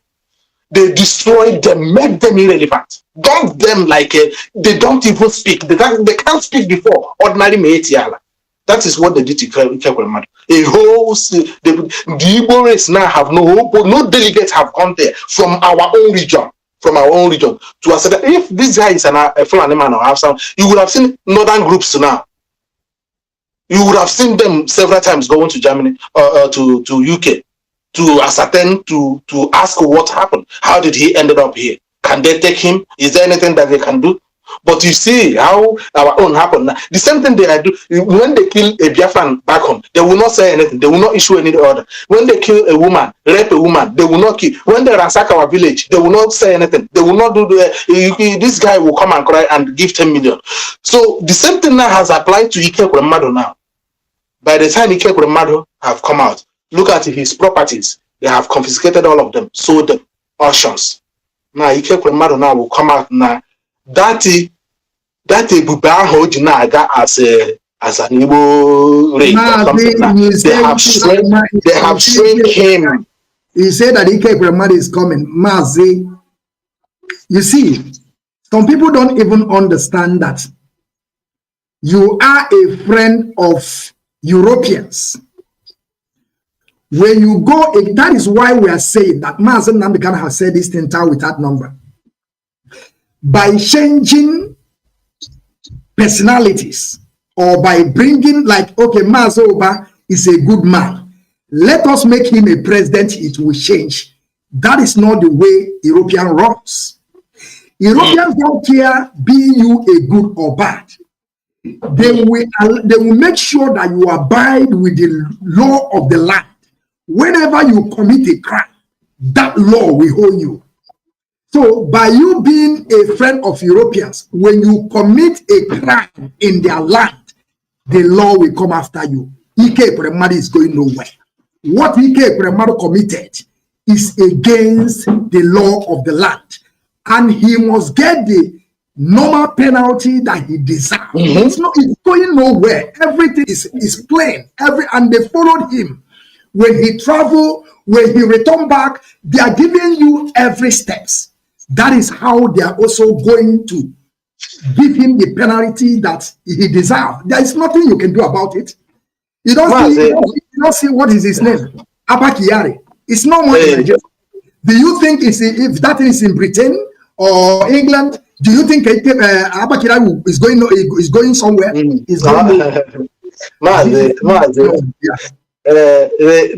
This is exactly what they try to see whether they can do that to Mazi Nnamdi Kanu. Ike Ekweremadu contributed in the rendition of Mazi Nnamdi Kanu.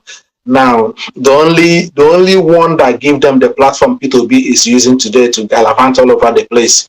You know, if not IPOB and the Mazi Nnamdi Kanu, I don't think any of them have the balls. Let them check their record before, if they have getting to where they are today, making these lousy noises they are making before IPOB. We see IPOB, Mazi Nnamdi Kanu built that platform they are using now to talk a little bit that the zoo is fearing them. And they think that once they Mazi Nnamdi Kanu have established that no, we don't need him now. Arrest him, destroy him, so we can, overtake his crowd that follows him. But they didn't know that they were making a grave mistake. Today they have picked Mazi Nnamdi Kanu, kidnapped him, kept him where they kept him, thinking that that will pay a way for them. And look at how they are picking them now, one after the other. You see, if not IPOB fighting, like I said, Mazi Nnamdi can establish IPOB that we protect our people here. If any of our own is having problem here, I am telling you, we are the one that is going after them, going to the court case and then writing letter that is required to let the government know that this is our own son, this is our own daughter, and please guide him the protection that he requires to stay here because his life is in danger. We are doing this. This is an achievement on Mazi Nnamdi Kanu. Even if Biafra has no delay to come, but this have taken us to a different. Do you know how many people that we have given resident permit here just because of offices of IPOB Mazi Nnamdi Kanu establishing?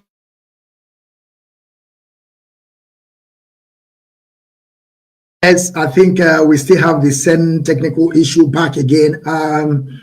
Mazi Isaiah Oba, for some of you that don't know who we have today on Biafran Television Channel 1/Rapture Media under the leadership of Mazi Nnamdi Kanu. This is Mazi Isaiah Oba, the deputy to European Rep, Mazi Abanimu.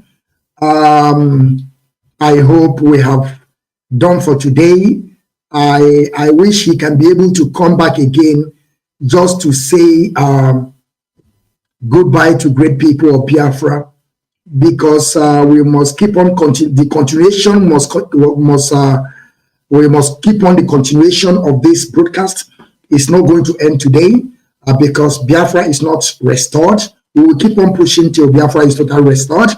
I wish and I hope Mazi Isaiah Oba can be able to be back, at least to use 1 minute, to say goodbye to great people of Biafra, because it's not easy.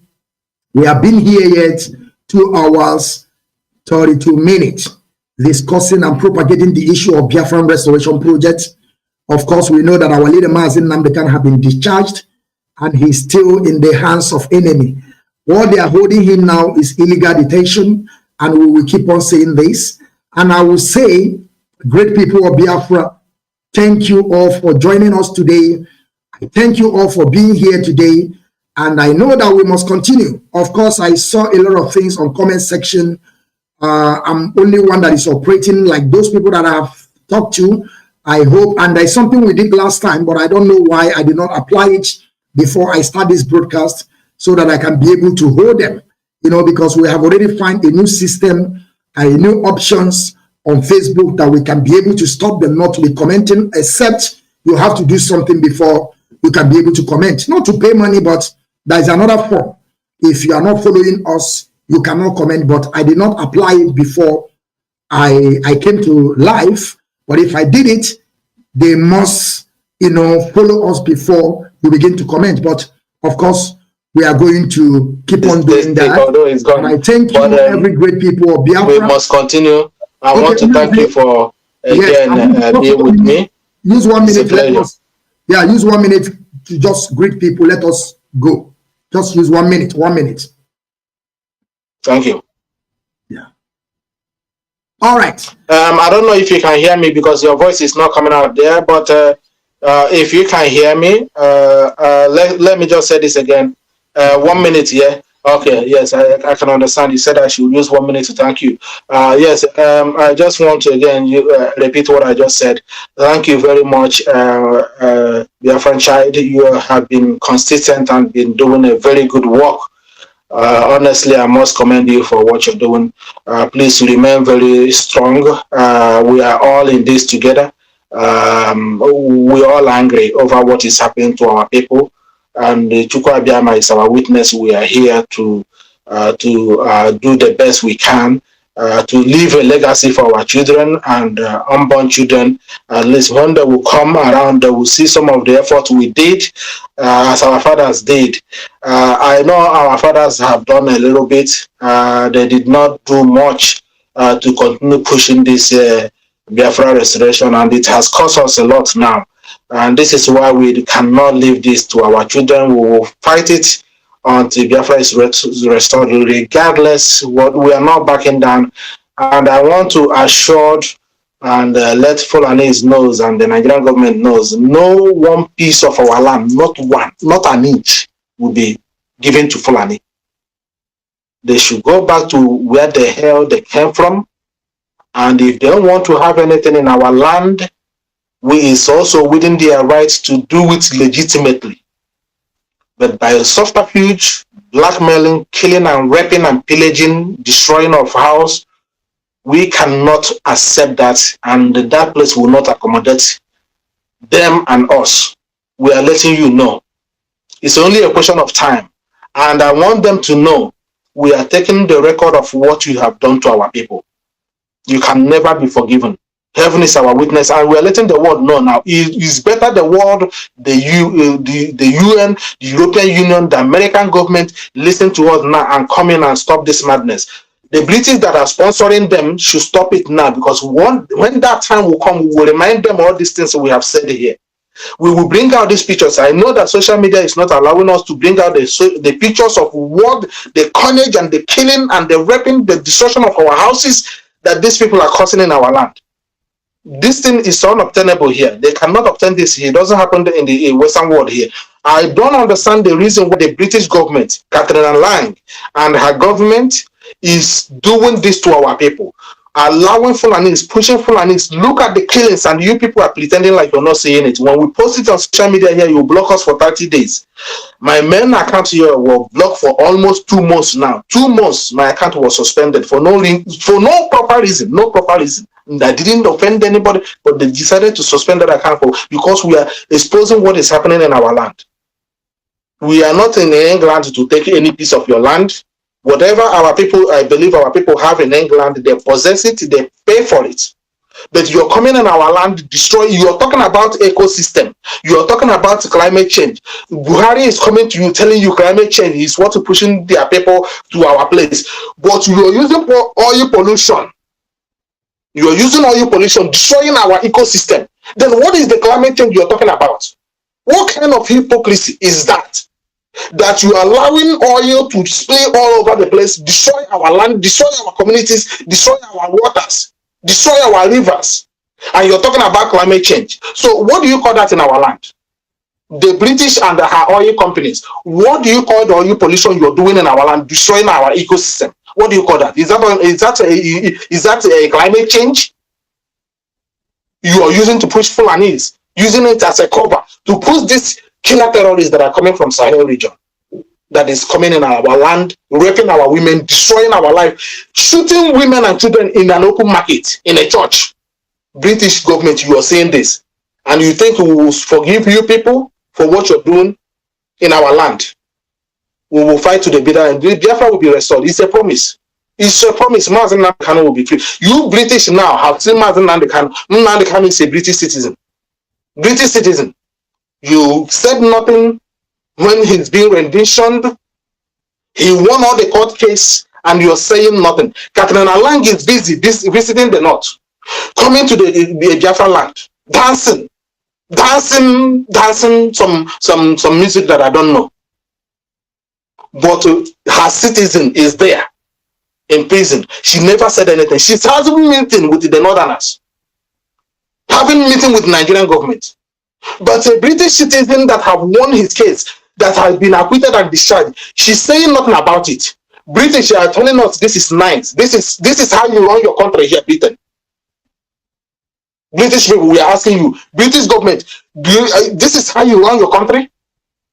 This is equality and justice?